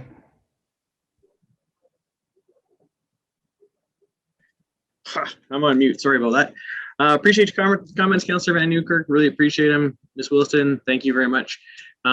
Yeah, I'm going to echo a little bit that it was a really well-written report with lots of information, and we're headed in some really great directions. And I really do appreciate the comprehensiveness of the information that we've been given. Just a quick reminder to council, we've had 2 people hit on resourcing tonight, so I think we've whipped that horse to death. Just trying to move this along. So next we'll have Councillor Monkhouse-Swain, followed by Councillor Danlock, followed by Councillor Stout. Thank you, Worship. First, just appreciation to Councillor Barnhart for continuing to raise and push this. So thanks for your leadership on this as always. I won't dive into some of those other comments as per the Mayor's direction, but good noted. I'll come at the truth and reconciliation angle just from an Indigenous perspective. No shocker here. And I found a little nugget on page 20, Ms. Williston, where it says that there is an opportunity for council to provide additional direction on their priorities in this area. So I will absolutely take you at that offer. I don't usually get that offer, so I'll weigh in here. I'll be brief, but I think the biggest picture and that's in the human resources section. So I'll ask one question, then I've got more, just some comments, just around Indigenous awareness training. So you mentioned some of the exercises and all that sort of stuff, but is there anything that we do formally as the city, whether it's mandatory or what do we do to promote that Indigenous awareness piece for our city staff as well as council? Okay, Your Worship, through to Councillor Monkhouse-Swain. There is nothing that we are actually doing formally as training. Those discussions have certainly started internally with our HR department about opportunities for training. FCSS receives more of those opportunities. We're registered social workers, so we do get access to training opportunities. Some of those I have certainly shared with our human resources department, because I think it's critical that we are working on this internally. We have to work on this as an organization. We're obligated to work on it, and it's the right thing to be doing. So that is certainly through our new business training platform. That is certainly something that there will be training opportunities for staff. Some may be mandatory, some may be not, depending on the area that you work in. But absolutely, that's critical. So that those conversations are happening. And so, can I say that we've done anything to date? No, not across the organization, but as individual departments, there are very much pockets of service areas that are doing training in this specific area. Okay, thank you. So you asked for some suggestions. I'll give you one. I absolutely think it should be mandatory, right, from Mike down to our Parks Department to take this training. There are many ways to be able to do this, and I could give you a list of them, and I'm sure you have access to them as well. To have this online training, just that first step. I know of a not-for-profit Indigenous group out of Manitoba that does this externally, and just for a small service fee. No reason why the X amount of city staff couldn't just take that one hour course online and just get that initial base, right? Like a lot of conversations around residential schools and all that sort of stuff, for obvious reasons. But something as simple as that, having that mandatory for all city staff is an inexpensive way. It increases the city's Indigenous spend, which is should be a priority for us, and gets that initial conversation going. So I'll leave that there, but that's a simple thing that everyone could do online. Give staff a month or so to be able to complete it within their day. So that's the suggestion there. I do want to quickly touch on you list out a lot of great things that we have done. The Indigenous events, the flag raising ceremonies, and all that sort of stuff. And I'm super proud of where we've come on this front. I remember, when it was my turn to be deputy mayor and I was chairing these meetings, and I started off these meetings with that land acknowledgement. I've got a lot of questions from people about why we do this, what does this mean, all that sort of stuff. And to see it here being so, readily adopted, and now it's second nature like that, that is very, very rewarding for the city, and the amount of Indigenous people who just come up and just say, hey, look, I was going by the library and I saw the Métis flag or the Treaty 6 flag. That means a lot. So the city has come a long way. But that Indigenous awareness training, one of the things that really stresses is the land acknowledgement. These are nice things, and I'm not being critical, but we've got to take that additional step. My concern is that without that deeper history, that understanding, and that's hard to get to. Without that, sometimes it feels as though we're checking a box. We're reading the land acknowledgement piece just to do it because someone says that we should do it. And I'd really like us to be in a spot where, whether it's council and a senior administration, where we actually understand the history of Indigenous peoples here in and around our area. I've always been incredibly impressed with Mayor Iverson, how he speaks. When he does the acknowledgement, it really speaks to the fact that the different Indigenous nations and cultures, they went up the different trails, and that's where those larger trails that we know today we drive our cars on, those were Indigenous trails. And so he understands that history, and I'd love for city employees as well as us to get a better sense of our Indigenous history there. So I just want to make sure that we go further on that. The last thing I'll mention here, actually two more things. One is just the events and those additional steps, the land acknowledgement, the training. Those are all good things, but the next step that we've got to take is how we actually embedding these policies within our organization. And I know that's easier said than done, but that's what I want to make sure that we're looking at internally. So again, you're talking about the HR front. How are we making our, when we're putting out job postings, are we considering, is this an attractive posting from an Indigenous perspective? How are we going through and reviewing that and saying, hey, in order to attract some Indigenous talent into our organization, is this something there? And I've seen firsthand an example of having one job description and then completely rewriting it, and just the different impact of folks applying. So those are the type of things that I think we need to get to. ensuring we've got that Indigenous perspective in our organization. And the cultural piece, great, but we need to have Indigenous people in our planning department, in our communications group, in our economic development. We've got to get that perspective embedded within the organization. And I know I'm preaching to the choir here, but that's what I want to see out a bit more out of this, is that action plan. How do we get that perspective within our organization, more than just some help to organize a treaty event here or Orange Shirt Day there. Again, not taking away from those things, but we've got to be able to embed that piece in our organization. So I'll leave it there on that front. The last thing I'll say is, this is I could spend a whole day, rolling my sleeve up and getting into this type of conversation, and I'll leave that as something for consideration. You referenced this Beaumont Interagency group, and I'm sure Mike will be nervous about what I'm about to suggest here. But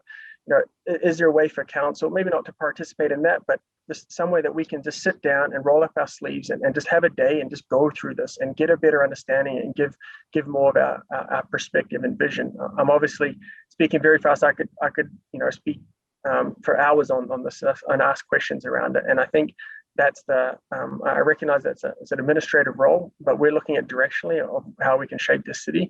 And I'd love that opportunity to do that. So, for that future council, I'd highly recommend, just early on, just getting in and just walking through all this and start giving us a chance to weigh in as opposed to a council night. So thank you for all the effort for bringing this report. It was a great read. A lot of work went into it. So I'll leave it there. Just a couple of suggestions from me on that. So thank you, Your Worship. Appreciate that, Councillor. Councillor Daniluk, followed by Councillor Stout. Thank you, Mayor Stewart. I will keep my comments brief. My previous councillors touched on many good points. I won't belabor those points. They're all great points made. Ms. Wilson, Ms. Sangster, thank you for the report. A great read, a lot of good information. I won't go down the rabbit hole on the staffing thing, Mayor Stewart, but I'm surprised how small your department is. I thought it was bigger, honestly. That's all I'm going to say about that, as per Mayor Stewart's request. Not go down that rabbit hole, and I won't. My last comment is, I think, if I was to say what is the best kept secret in Beaumont, I would probably say FCSS, especially in the pandemic. It's been a lot of great work done by this department. And I think, honestly, it's probably one of the most under-known departments within Beaumont. And I think we, as Councilman Nuker mentioned, we need to, going forward, find a way to better communicate to our citizens the role of FCSS in our community and the work that they do. It's a great thing, but it's honestly not being critical, but it's a best kept secret, the best way I can put it. So we need to change that, and that's all I'll say this evening. Thank you, ladies, for your presentation. Thank you, Mayor Stewart. Thank you, Councillor. Councillor Stout, to wrap it up. Thank you, Your Worship. I'm probably going to reiterate a whole bunch of things that have already been said, so I'll try and keep this brief. Great report. Thank you very much. Lots here to read, think about. A lot of good work, a lot of great work, actually. Reading through it, and I just wanted to pick up on the themes of the other councillors have raised on prioritization. Reading through it, I'm struck by just how difficult this must be to prioritize, because there's so much here and it's all important, and most of it's pretty urgent. And it's the difficulty of prioritizing is always that, well, I have to decide not to prioritize that A is more important than B and C, and resources are always constrained, as we've discussed. Like Councillor Daniluk has suggested, yes, I imagined that your department was bigger than it actually is. So resources are always constrained, which means that if we're doing A as the top priority, then B and C might take a long time to get done. And reading, if they're at the bottom of the priority, then maybe we never get to them. Reading through the report, I'm struck by, there's quite a few things not started. There's quite a few things that were delayed by COVID. So recognize how difficult this is to prioritize, and we really want to do them all. So for my 2 cents worth, the one that sticks out to me that I would like to see high on the priority list is, I think it's on page A11, continue to provide opioid and cannabis education in partnership with other service providers. I think that's really important. I think that addresses a problem that's much bigger than most of us realize, and that needs to be, that for the welfare of the municipality, that we need to address now and in future. So I'm glad to see that's on there. I'm glad to see that you're expanding the workshops in collaboration with AHS Addictions. Well, that you're expanding the workshops. Certainly, if AHS can bring resources to bear as well, that's great that we can access those. And I would support that as well. Question is, that's actually written in a future tense that you're to do that. Am I to assume that this is another COVID holdup, that we can't really do this because there's nowhere where we can invite people to do it until the restrictions are lifted? In order to address that, so your worship, through to Councillor Stout, absolutely, we have been providing opioid, cannabis awareness information sessions. They did switch to obviously an online format during COVID. And what we discovered is this group, this demographic, don't like online. It did not go well. It did not go well. And I think really one of the reasons for that is when we've done our presentations before, we've either gone into schools and schools were not allowing us in, of course, because of COVID. And B, the presentations that we were giving before, we were actually really personalizing. We would often have a member of the RCMP that would be collaborating with us. We would have Alberta Health Services talking about more the medical side of opioids, and then FCSS would provide that very much that lived experience, and even have a family or a family member that was impacted in some way by opioids. That we couldn't really do online. It doesn't translate well, it doesn't work, but there is something special in that combination of using the 3 service providers, the lived experience, because that gives the realness to it that resonates with, with our, whether it's our parents, whether it's our youth. And so we certainly intend to get back to those post-COVID. In fact, I had a conversation with the detachment commander yesterday. He's very, very interested in partnering with us on those workshops in the future. Is the future this fall? We hope so. Not sure. But absolutely, they were reporting, what was it, 500 opioid overdose deaths, I think, were the latest stats that were reported for Alberta. That is significant. That is almost a pandemic in itself. So there's a lot of work to be done in that area, and we recognize that we are just one partner amongst the others to basically increase awareness, work on prevention, harm reduction, and some of those other strategies that are so desperately needed. Thank you. Yeah, I completely agree with everything you've said there. I probably shouldn't have laughed earlier when you said this doesn't go so, because it's a serious matter. I didn't mean to make light of it. When you said this doesn't work so well online, but that's pretty much what I would have expected, and I think it's exactly what you referred to. It's the lived experience component of it. It needs to be face to face, or at least in close proximity. So yeah, that's really all I've got to add to that. Thank you. Appreciate that. So once again, great report. Call the question. All in favor?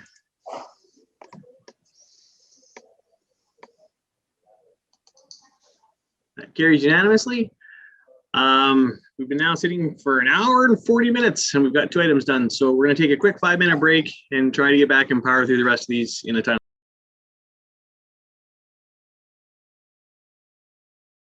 Reconvene the regular council meeting of June 22nd. Brings us to items 8C and D, Beaumont, both having to do with the Performing Arts Center. First one is item 8C, Beaumont Performing Arts Center Steering Committee Terms of Reference. Mr. Suter. Good evening, Your Worship, members of council. Yes, I'm here this evening for seeking a recommendation that council approve the Beaumont Performing Arts Center Steering Committee Terms of Reference as presented in attachment 1.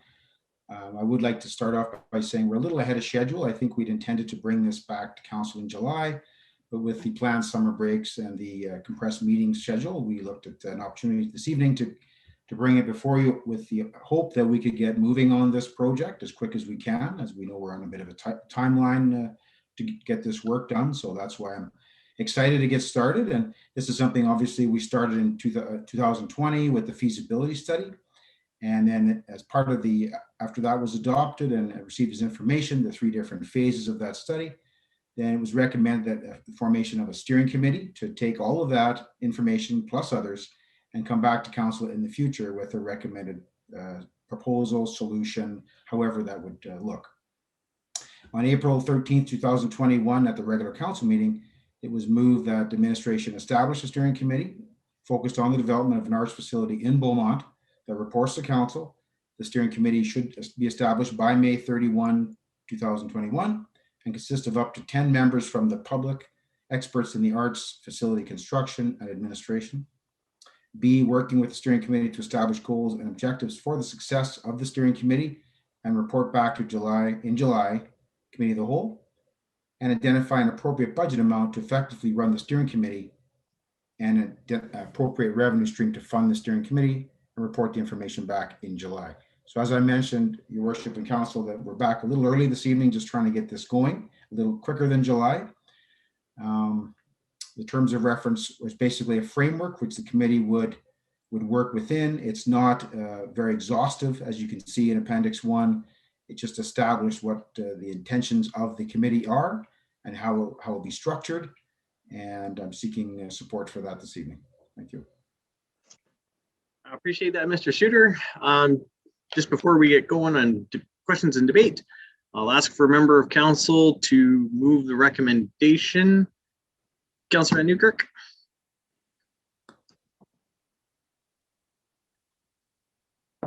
You're on mute, Councillor. Sorry, I thought I'd get your little sign. Yeah. Yeah, I know it's there somewhere. There it is. Yeah. Yeah, happy to move. Thank you.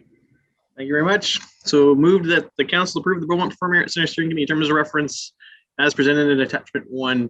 Discussion and debate. Councillor Monkhouse-Swain. Yeah, thank you. First up, appreciate all the work to get it here early. Thanks for getting that all going. The one thing that I just wanted to address within the terms of reference is just around a timeline. I'm curious if there's an opportunity to add to those objectives.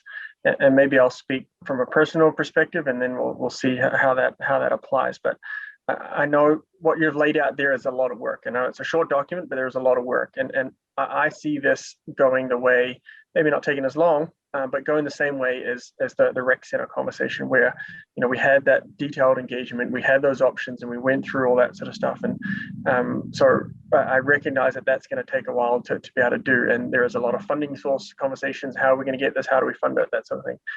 My ultimate timeline, I would like to see this in place for the budget deliberations in the end of 2022 for the 2023 budget.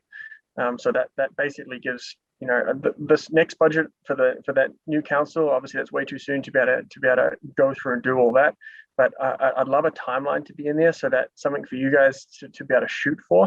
I don't know where council sits on that, but I think this needs to be. I would like to see it anyway at an objective to bring back a proposed report to council at that budget 2023 process, I guess it is, in front of council. So I want something tangible. I want us to be able to vote yes or no on this, like we did with the rec center. And obviously the budget process is the way to do that. So I think 18 months or maybe a little bit less than that should be enough time. But that was the one thing that I just wanted to address here. So I'm not sure your thoughts, administration or other members of council, but I would love the next council to have that vote up or down on this at the end of 2022. So you're proposing an amendment then, or administration? Have you got a suggestion for an amendment to accomplish that?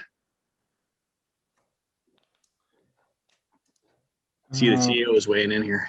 I'm not entirely certain what you're asking for. I was throwing it out there around, is that timeline reasonable?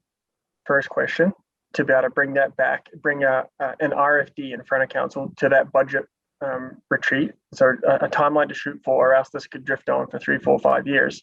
is that a reasonable timeline? And if that is, I would propose an amendment that we add an objective to bring a request for decision at the 2023 budgeting process.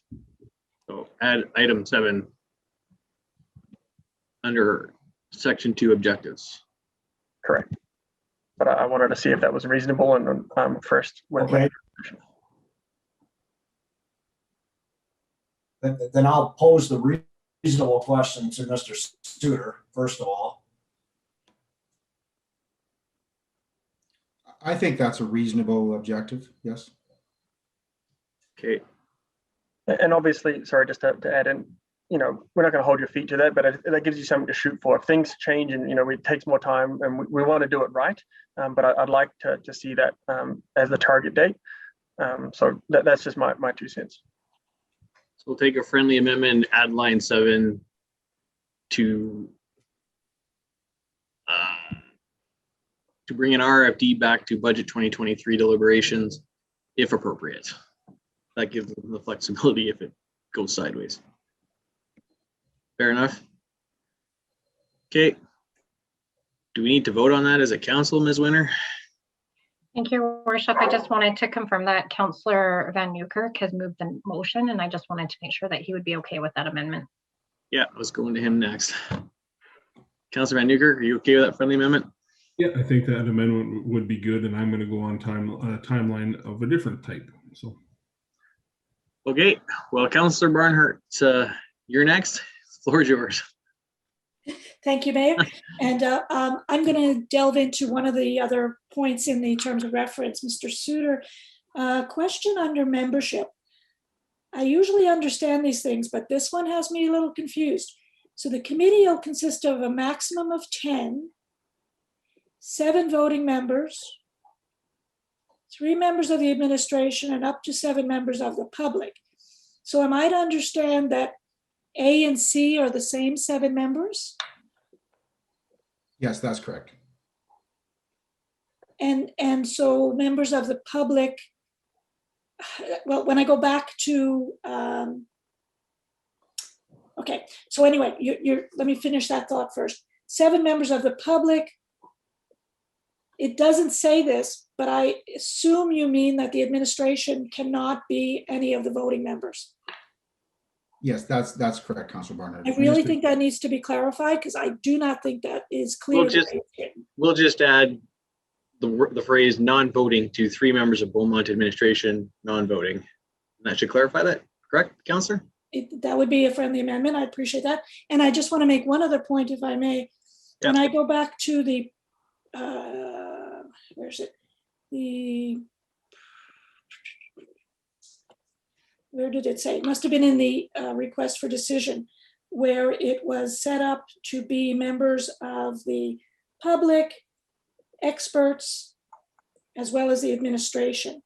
And in this membership clause, up to 7 members of the public, again, you have to read into it that you mean some of those members of the public would be experts. Otherwise, it could be all members of the public who have no expertise in it. I think, Councilor Barnard, we tried to capture the spirit of the motion that was directing this, was to recruit members of the public with the expertise, hopefully would come along as part of that. That's not a separate recruitment process. So the 7 members of the public, hopefully in that was the intention that we read into that, was that we would try and seek experts or specialists, if you will, if we could, as part of that 7. Okay, well, I'm not feeling 100% comfortable that this is going to get us anywhere that we couldn't have gotten with members of council doing it themselves, honestly. But I'll listen to what others have to say. Thank you very much. Councilor Van Newkirk, are you okay with the friendly amendment to 8B? Yeah, I think, can you just maybe more clearly articulate what that amendment would be? Just add the words non-voting. Okay. Sorry, 5(1)B. 3 members of Beaumont administration non-voting. Okay. Yes, I'll accept that. Thank you. Thank you. And it's your turn to speak. Yeah, you bet. My question, just timeline, but from a different angle for Mr. Suter on the sunset clause here. The question that I was bringing is, do we need a timeline section? When is the job of the committee complete? What's the lifespan? Once it has reached its objectives, then what for the committee? And then I got to the end of the document and saw sunset clause, and it's, it just clearly says the committee will continue to exist until such a time as the project is completed. So the project is completed. Is that to say that the committee will continue to exist until such time as a arts facility is constructed? Is that what is meant there? Like, because the project is the arts facility and it completed would be it being constructed.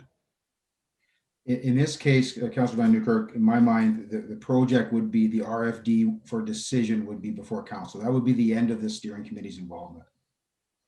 Okay, I think we need to clear that, make that more clear then. Okay, how do you wish to amend? Until such time as the RFD is presented to council. Or how about voted on by council? What's that? If it gets presented and sent back, how about voted on by council? Because if it gets presented and sent back, then they might still have more work to do. Yeah, and it needs to be tied back to the the previous timeline that was just put in there around the 2023 budget, right? Yeah. So until such time that the request for decision on the project is voted upon by council. Yeah, maybe we just need to leave it at that, Mayor and Mr. Suter. I'm open to any other suggestions you may have, Mr. Suter. Okay. Take that friendly? Mr. Suter, you okay with that? Or you have another suggestion? Yeah, I'm not trying to make it complicated. I'm trying to get it more clear. So. Yeah, I'm fine with that. Okay. Seeing no other requests to speak, call the question. All in favor? Sorry, Mayor, I have one other question. I'm sorry. I tried to get my hand up quickly and you went very quick. Apologize. Call the vote back. I'm sorry. Councilor Barnhart, last question. Then we're going to call this vote. I found the reference that I was looking for. And the way it's written right now, 7 members of the public do not necessarily have to have any expertise in arts facility construction. Is that correct, Mr. Suter? They would not have to have, Councilor Barnhart, but we are trying to recruit that, yes. Right, and I know the next report is coming, and I will be asking you in that report to please explain that. So thank you very much. Okay, call the question. All in favor?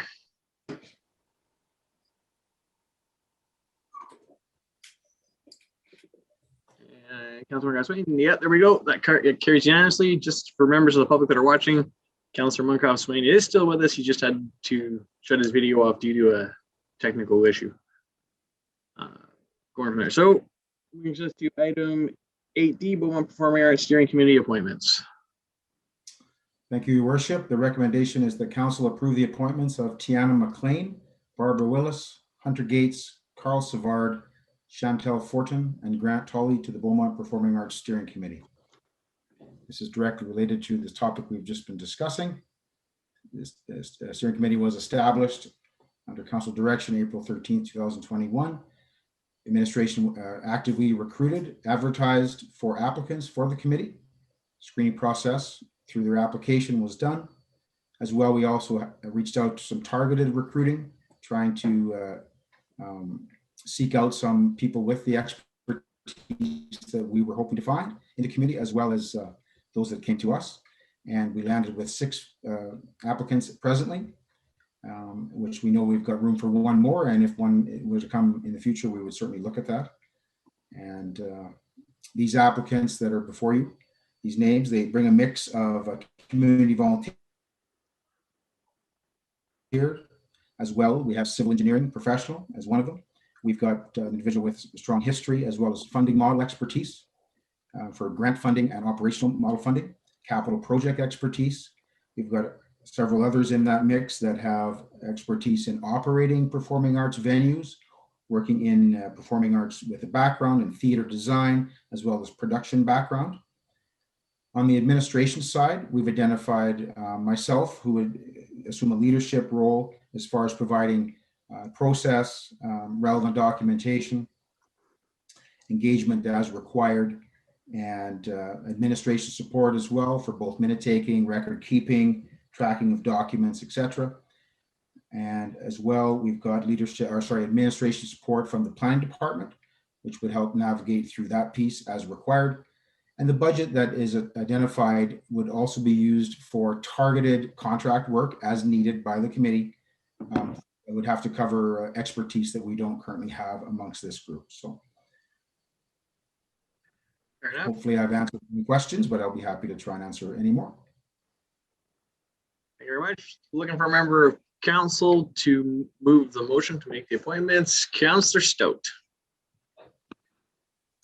Thank you, Your Worship. Yes, I'm happy to move that council approve the appointments of Tiana McLean, Barbara Willis, Hunter Gates, Carl Savard, Chantal Fortin, and Grant Tolley to the Beaumont Performing Arts Centre Steering Committee.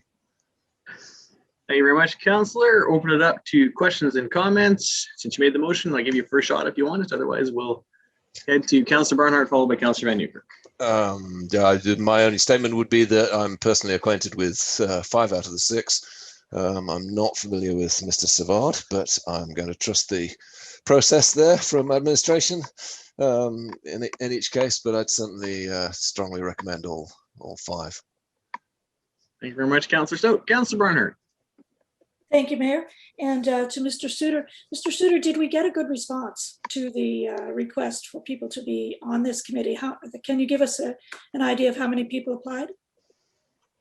We had 5 apply on their own, and we had to go out and recruit another. We had a couple others we had in the queue, but for various reasons, they declined our active engagement, if you will. And subsequent to that, was it seen as not to be connected to the members that are part of the Arts Council and the Beaumont Art Society? Was that did we go to those groups to see if they wanted to participate, or was that seen as inappropriate? Councilor Barnhart, the recruitment was wide to the community wide, both actively and, like I say, targeted. Those folks, I can't speak specifically whether they were all aware of this recruitment or not, but there are folks on this list that are definitely connected to those groups. So we don't, at this point, we're not linking them in any way officially. This is a separate group. And I guess part of the challenge I think that the next council is going to have is ensuring that the recommendations of this group are going to be acceptable to the members of the arts community who are going to participate in those facilities, in that facility. So I don't know how you're going to deal with that, but I do think in some respects that this this structure could lend itself to some difficulties down the road, and maybe that's something for the committee to discuss, how they might outreach to those other members so that their points of view are part and parcel of what is being. I know Mr. Tolley very well advised, and I know a few others that are aware of it, but I don't know if everyone is aware. And I think it's just important that it be very transparent and collaborative, and not be one group pitted against another, which I know you don't want either, but I'm just maybe stating the painful, obvious thing that may happen. Through your worship to Councilor Barnhart, yeah, I understand fully what you're saying. If you recall, a lot of that feasibility study, the groundwork there was actually work that had already been done by the BSA, for example. So it has already come through that process as far as being included and considered.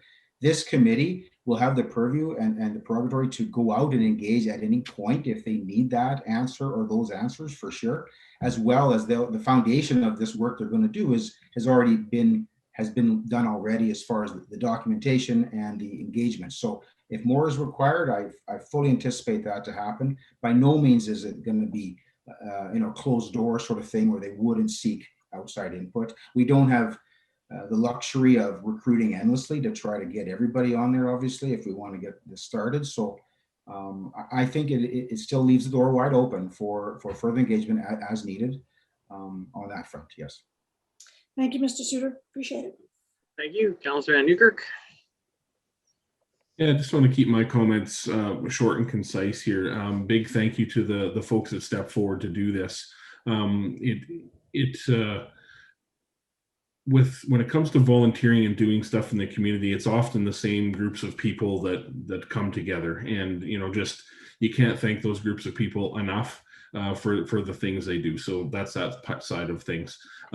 Second is I really want to make sure that this group hears from council that they are empowered to be creative and they are empowered to think outside of the box. And I know that sounds very cliche, but I really want to make sure that this group does as much forwards, backwards, and sideways thinking that they can in order to beat around the ideas, the locations, all of the little details around the getting this RFD in front of council. So yeah, that's all I have to say, Mayor. Just I'm really looking forward to what the group comes up with. Thank you very much, Councillor Van Newkirk. Yeah, your comments pretty much mirrored mine, so I won't repeat them at the end of this item. So thank you very much, appreciate those. Councillor Danluck, and then we will call the question. Thank you, Mayor Stewart. A quick comment. Then it's a quick point of clarification. Thank you to the 6 appointees. Much appreciated for their stepping forward, helping us out. That's great. My question, Mr. Suter, simply is, we can't have up to 7 people. We have 6. Just to clarify, I'm assuming we're going to go with these 6 people.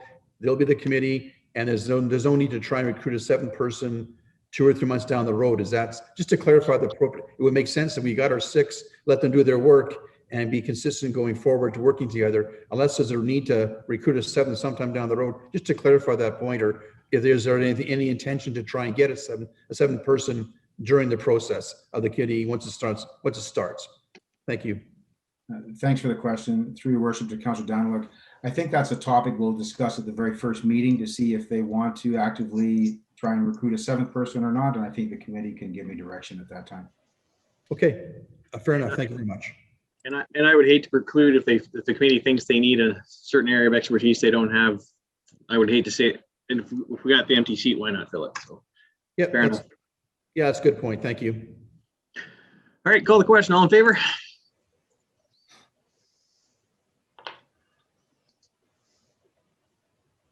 And that carries unanimously, which brings us to item 8F, Council Policy C49 Land Management Policy.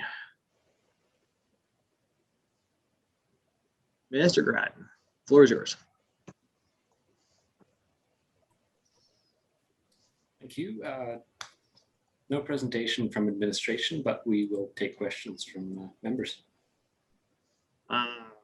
Open it up to questions and comments from members of council. Councillor Van Newkirk, I know you had a question, so we go to you first, and then if you're willing to make the motion, I'd ask you to do that too. Sure, I would make the motion. That's fine. Thank you. And then my question is a bigger picture question. So should the land management policy, once it is in place, how will the land management policy work alongside a potential future land acquisition strategy? Because as the policy speaks to adding lands and deleting lands, right? So does anything, so here's a specific question. Does anything in this policy preclude us from building out, or preclude council from building out a land management strategy that is a year-over-year type thing? Mr. Grattan, Ms. Dargy? From my perspective, no. I think the land management policy, the land management strategy, and the budgeting process will all be in alignment eventually come fall. Okay, no, that's good. And Mayor, literally, that's the only question I wanted to ask, because I just really want to make sure that there's nothing in this policy that's going to preclude this council or a future council from getting a strategy together and looking at some year-over-year things or plans to acquire land. So yeah, thank you. Appreciate that, Councillor. Appreciate. So we'll call the question, and on the council approves policy C49 land management policy as presented in attachment 1. All in favor?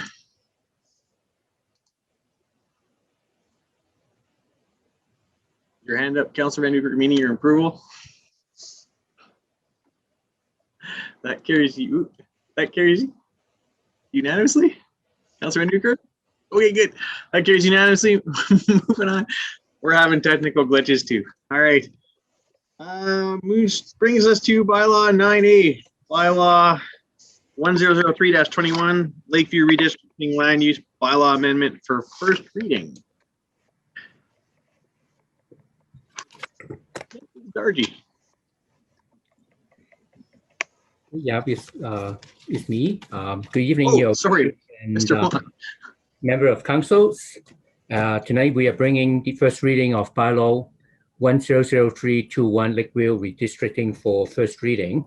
The department received an application to redistrict a portion of land within the Lakeview neighborhood, and the land is located adjacent to Range Road 241 to the east and to Triumph Estate neighborhood to the north. The rezoning consists of agricultural holdings, AH districts to conventional neighborhood CN district and integrated neighborhood IN districts. The application is to facilitate future residential developments of low density and blended residential dwelling units according to the Lakeview Area Structure Plan land use concept. The application was circulated to affected external boards and agencies and internal city departments, as well as affected adjacent landowners for feedback and comments. No concerns regarding the application was received. As a result, the administration recommends support to this application and recommends council to give first reading to bylaw 1003-21 Lakeview rezoning. Thank you very much. Public hearing is set. A public notice will be sent to all parties involved and be coming back to council for public hearing, second and third reading in the future. Thank you very much. Appreciate that. So I'll move that council give first reading to bylaw 1003-21 Lakeview Redistricting, a bylaw to amend bylaw 944-19, our zoning blueprint land use bylaw. Just a reminder to council before I open it up, this is first reading, so we're neither for nor against it, but I'll open it up to clarification or questions of clarification.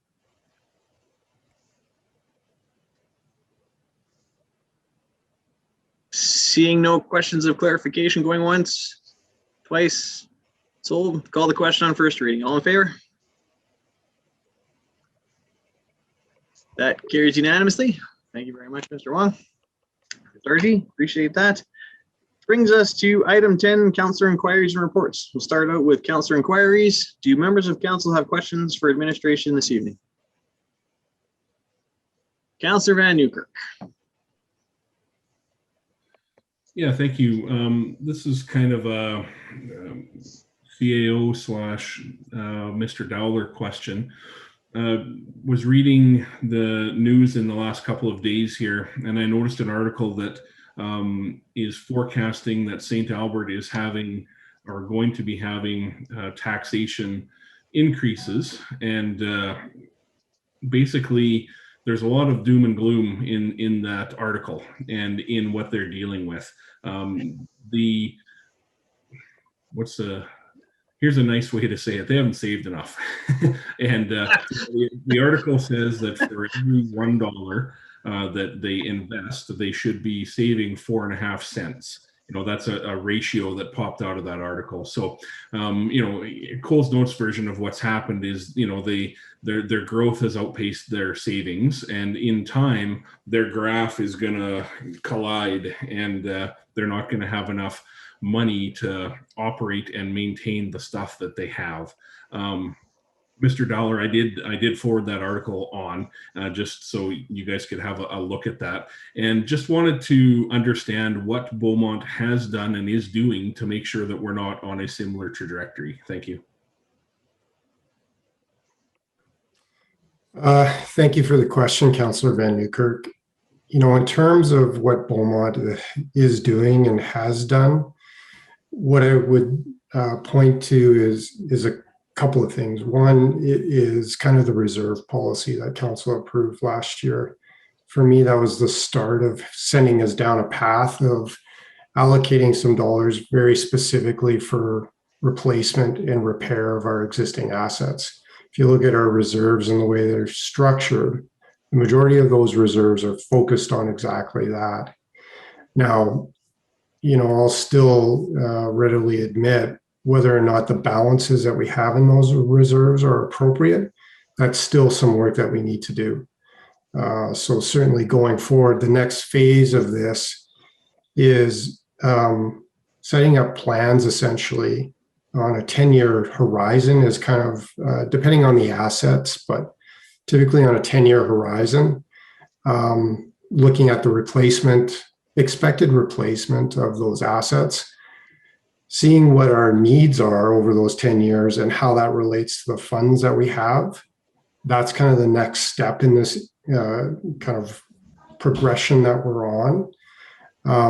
But certainly the first step was setting up the reserve so that we're allocating dollars very intentionally to that repair and maintenance piece. Now, I think in the story, there's a lot of different perspectives on what's there. The 20-year time horizon for me is a bit of a challenge. We all know there's so much uncertainty within, a shorter window than 20 years, never mind going out that far. So what they're seeing based on the analysis right now today might lead you to believe there's not enough money. There's, again, so many factors that can change and influence that. This is where, again, from where I'm sitting and not necessarily knowing the entire situation where St. Albert's in, to ask a council to approve a 20-year kind of plan on tax increases, I think it's a little bit far-reaching, I would say.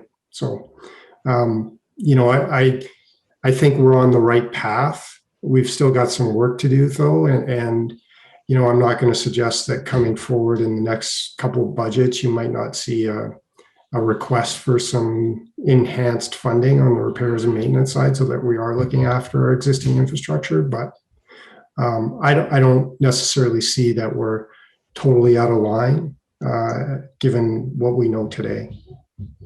Yeah, thank you for that. And just off the top of my head, I was thinking through, a couple of the assessments that were recently done. And one of them was the assessment of the roadway quality, and, the core samples that were taken throughout the whole community. The second is the camera work that was done in the wastewater infrastructure so that we understand the condition of that asset. And, I think it's just important to get on the proactive front of those things. So anyhow, those articles tend to be far-reaching. I do think it was a little bit alarmist as well. But, those articles tend to get a lot of traction, especially on on a budget cycle in an election year and with a tough ask in front of a council such as that. So I just wanted to make sure that that was highlighted here, and thank you. That's all for me, Mayor.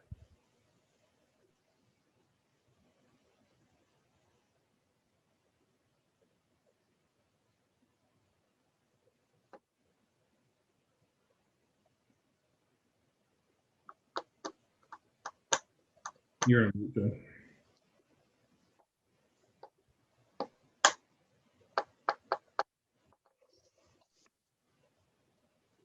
John, you're on mute. Oh, I'm on mute. Sorry about that. That's me. Like I say, we have Councillor Munkoff-Swain, followed by Councillor Hendricks, followed by Councillor Danwick. Councillor Munkoff-Swain, you're up.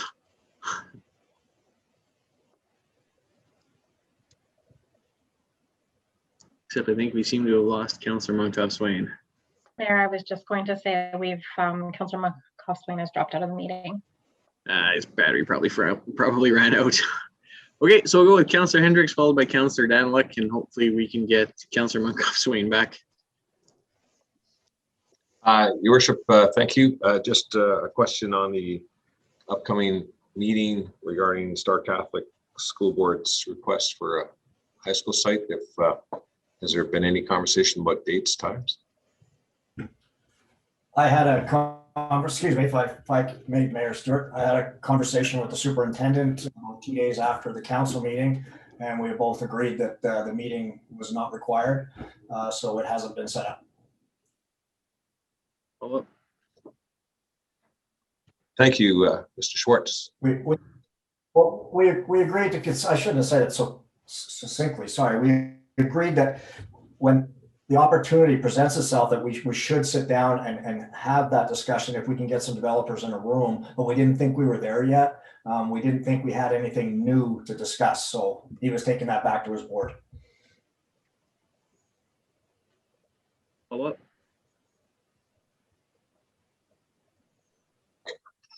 I thought the consensus after the meeting was that we're going to have a meeting.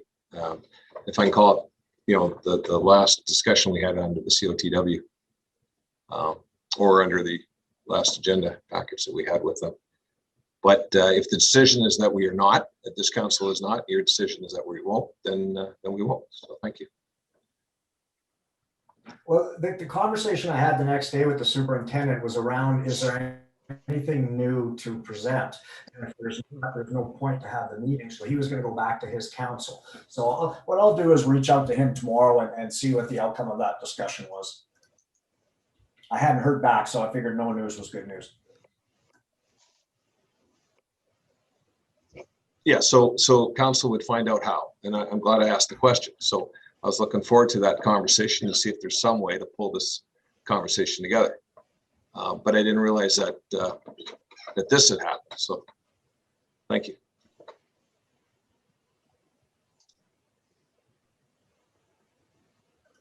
Okay.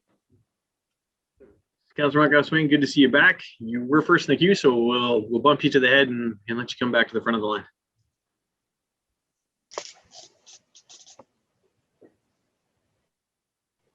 Sorry, did you mean to go now, or are you bumping me to the back? No, I'm good with either. Go now. Okay. We'll let you have your chance. Very, very quick question. Obviously, tax assessment time, a lot of questions that come up, in and around this time every year. There's a lot of misinformation around understanding this piece. I understand we send information out traditionally through the mail and go through that process.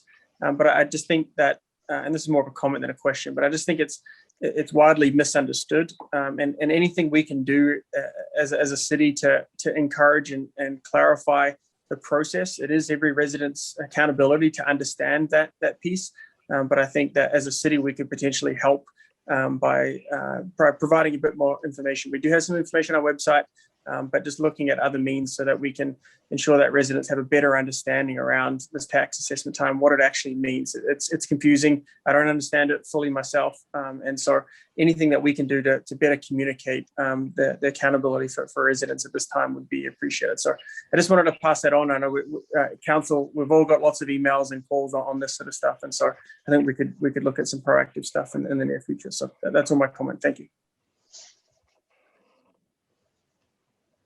CEO or Mr. Berezowski or Mr. Dollar?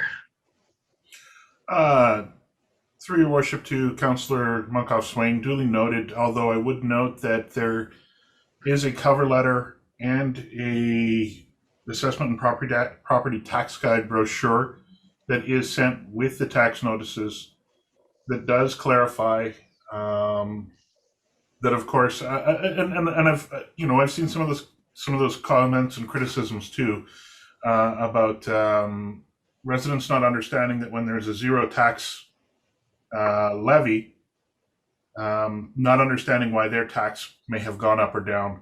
And that's noted, first of all, in the very first sentence of the letter that was that accompanied the tax notices, that there are provincial education taxes on top of that, as well as other requisitions that are beyond council's domain, as well as there are, it's explained too that one of the factors that affects individual homes is the average throughout the community, and it provides several examples of how we're depending on where you fall compared to the rest of the average, whether that's an increase, decrease, or stays the same.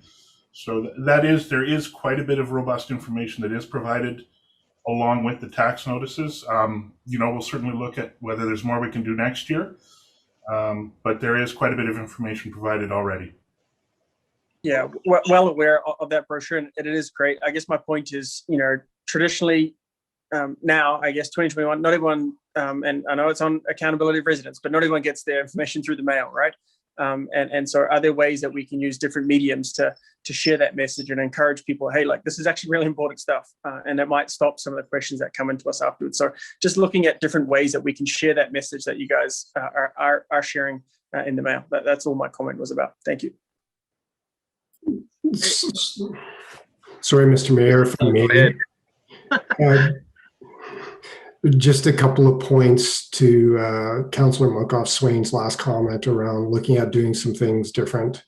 We are looking at developing a guide that will be posted on our website. So a more comprehensive guide that hopefully provides some better explanations around assessment versus taxation, what people see on their tax bill. So that's one thing that we're doing. We're also going to launch a bit of a mechanism through the budget engagement tool that we used last year that specifically talks about, tax bills. You put in your assessed value of your house. It shows you your tax bill, kind of where that money goes. So that's another thing that we're going to be trying. The bigger piece that we're going to be looking at is actually reevaluating the tax notices themselves and getting some clarity and looking at doing some things differently with the notices. And lastly, looking at actually splitting the assessment notice from the tax notice.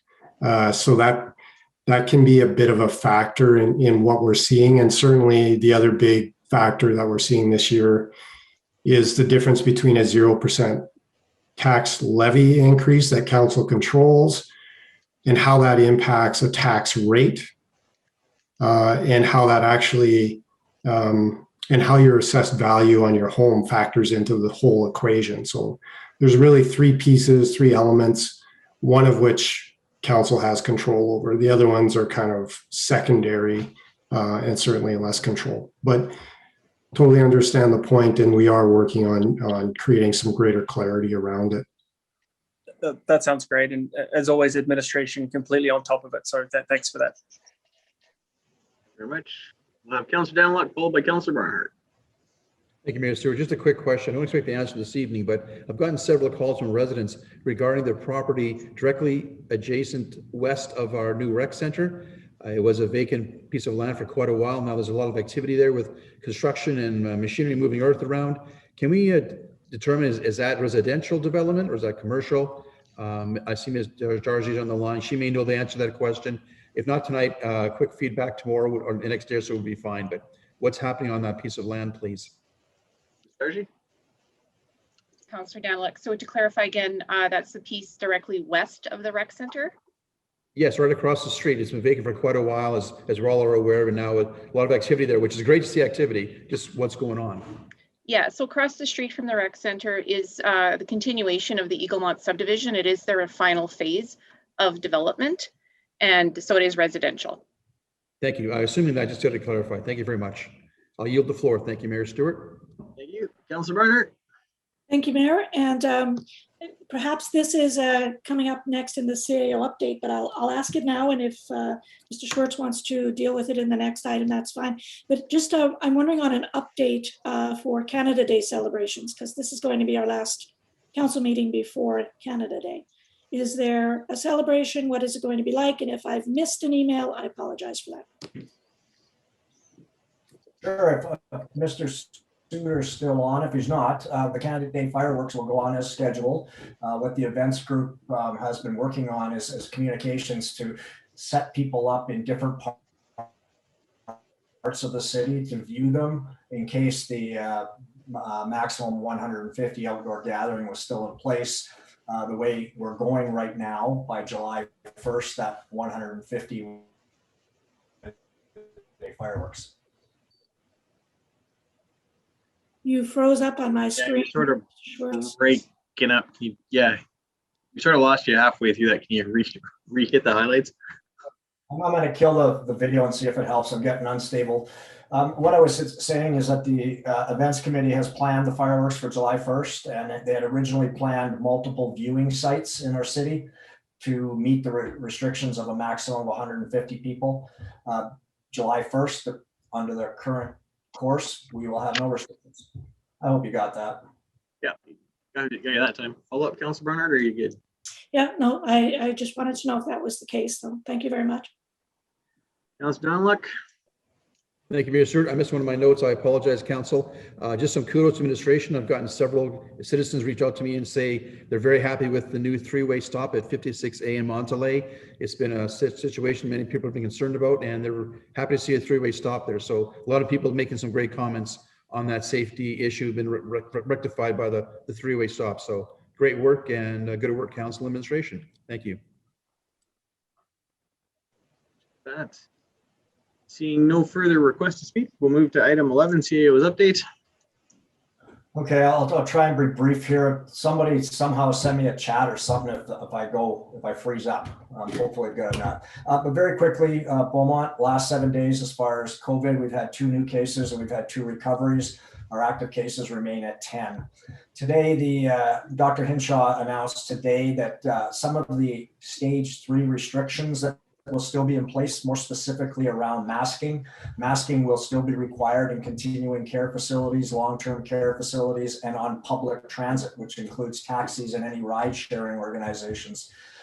She also announced, we were in a meeting today where there was a number of questions of what stage 3 looks like, and there were very few answers. The province has said that they will try and get some answers in place by next Thursday before July 1. So we're going to keep our ears to the ground and see what they come up with. What she did announce today is that the province will be changing their live media updates. It would no longer be doing them. Effective June 29th will be the last one. Effective this weekend, they're no longer reporting cases on the weekend. They will just report them, update the website during the week. I'll remind everybody that our affordable housing strategy survey is open now from June 21st to July 9th. So we're certainly looking for whatever feedback you can provide us. So I urge you to go online and look at that survey and answer it, please. June 21st of this week was the National Indigenous Peoples Day. It's part of the Indigenous Peoples Month, actually. This is the 25th anniversary of celebrating the heritage, diverse cultures, and outstanding achievements of our First Nations people, our Inuit and our Métis people. And again, this is part of our National Indigenous Peoples Month. And along that line, administration has been put in contact with a gentleman, a former residential school system survivor, Eugene Arcand is his name. Eugene is prepared to come and speak to council and administration and share his story of surviving that experience. And I'm told he's a very powerful speaker and very well sought out. So that's something we'll set up as soon as the travel restrictions are lifted. We've also reached out to Chief Mel Granjam, I just reached out and said thank you for the partnership with Landrix and the investment in our city. And the purpose of doing that is I just want to build that relationship with the Fort McKay First Nations and with Chief Granjam. And we're also being connected with Kendrick Cardinal.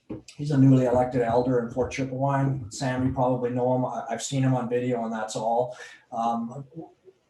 The video I saw, he spoke about the purpose of the land acknowledgement and the gift of tobacco, and it was a really uplifting experience for me. So I'm hoping to build more of a relationship with Kendrick and see where else we can help each other going into the future. That's all I had as far as updates were concerned. Thank you. I hope you got all that. Yeah, appreciate that, CAO. We didn't lose you once. So that was good.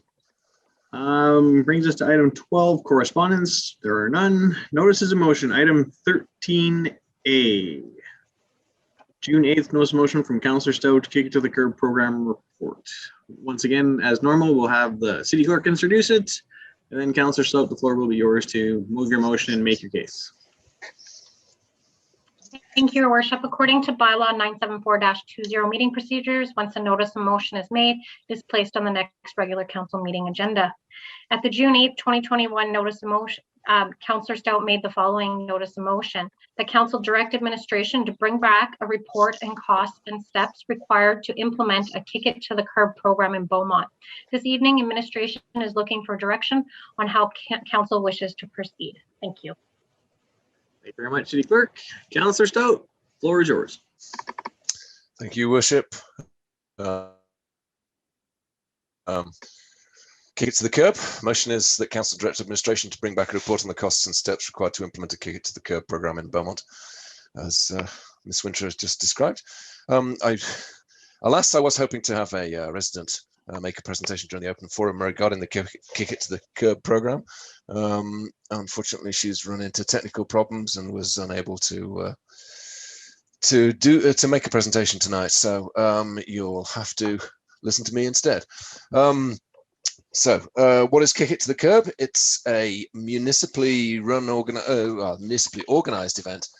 The goal of which is to help residents reduce and reuse. So residents can place their unwanted but usable items at the front of their property, mark it with a free sign, and then they can explore curbsides around the city to find new to them treasures that are marked with the free sign on somebody else's property. The benefits are primarily that it promotes reuse and recycle. It also, of course, helps to reduce landfill demand. And it's fun to participate, because who doesn't love the hunt to find new treasures for free, and who doesn't love to find a new home for old treasures that they no longer need? Annual events like this go on, as far as I can find, through Google searches in Wetaskiwin, Camrose, Hinton, and doubtless others as well. And they're a monthly event in Red Deer, May through October. It is, I believe, consistent with two of our strategic pillars, Pillar 1 of livability and Pillar 2 of connecting with citizens. The cost is low in relation to the benefits that I've just described, but not zero, because there are costs for publicity beforehand and for collection and cleanup afterwards. So if we'd like to consider, if council as a whole would like to consider bringing a Kick It to the Curb event here to Beaumont, what we would next need to do is to get a report from administration on the estimated costs and the next steps required to implement a program, which is exactly what the motion is for. I believe it would be of benefit to all our citizens, and I'm therefore ask you to support the motion. Okay, can I get you to make the motion? Did I not make it? No. You spoke very eloquently Formally, about why we should support it, but got to get it on the floor. I will move then that council direct administration to bring back a report on the costs and next steps required to implement a Kick It to the Curb program in Beaumont. Thank you very much, Councillor. So we will open up the floor for questions and comments from other members of council. Councillor Van Newkirk. Yeah, thank you, Your Worship. Yeah, and thanks to Councillor Stout for bringing this forward. I think this program is an important program with respect to waste reduction by promoting the reuse of items. So just say that up front. And I do see it as a relatively simple item, but I actually don't see it as a pressing item. I don't feel its priority is high enough right now to take away from the important time city administration right now, given that they're fully tasked before we ask them to do this. So council actually chatted about this in a whiteboard planning session back in June of 2018. And the idea was put up on a board alongside a whole bunch of other things. And there wasn't a whole bunch of support for it back then. But one of the things that changed between then and now was the putting of an environmental role into the city. So right now, this program, one in Spruce Grove is called a treasure hunt, for instance, and it's largely a communication exercise. And what I envision is that this could simply be operationalized as a result of the implementation of the environmental master plan that's underway right now.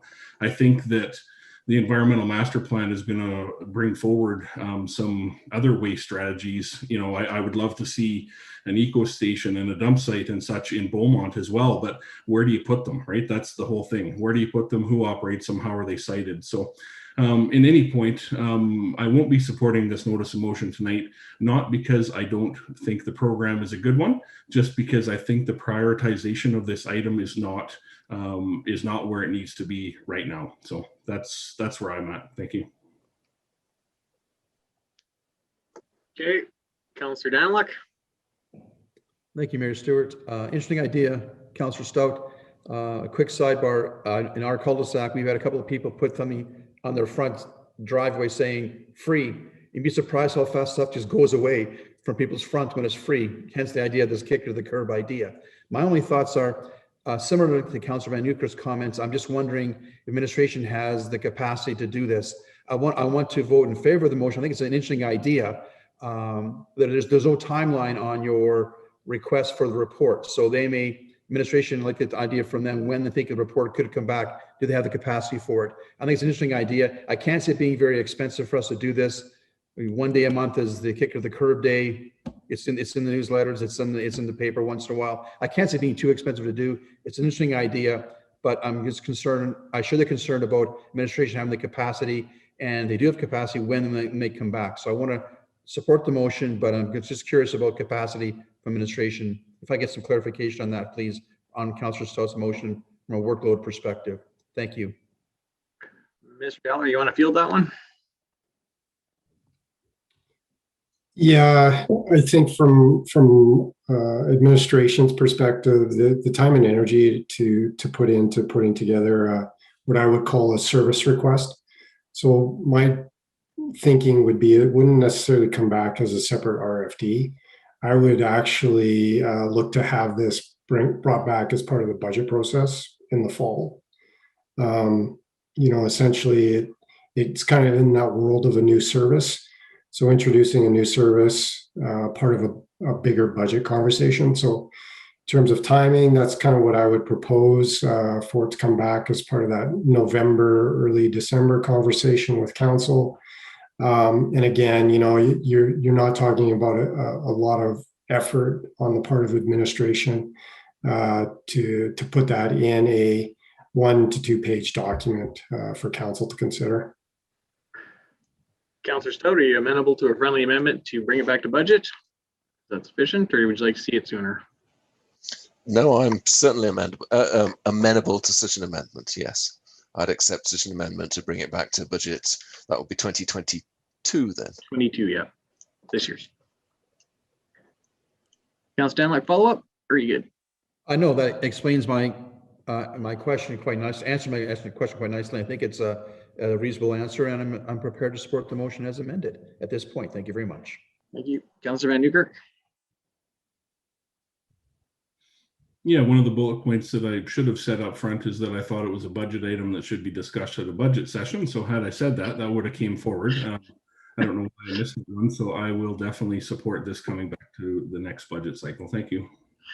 No worries. All right, seeing no further requests to speak, call the question call the question on the motion as amended. All in favor? And that carries unanimously. I think Councillor Van Nieuwkerk's thing keeps disappearing on me. I don't know why it won't capture it.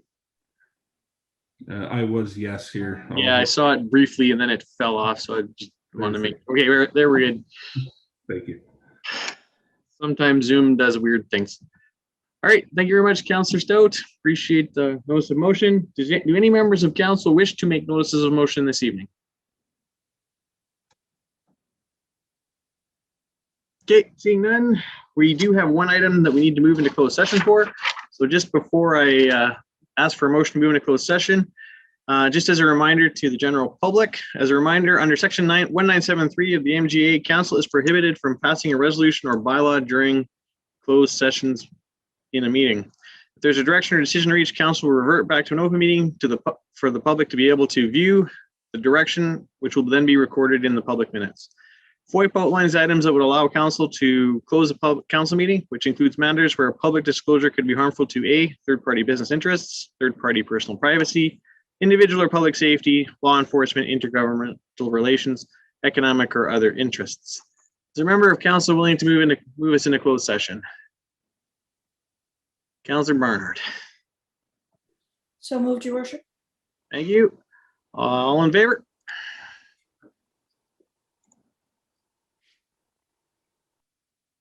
Okay, so we will move into.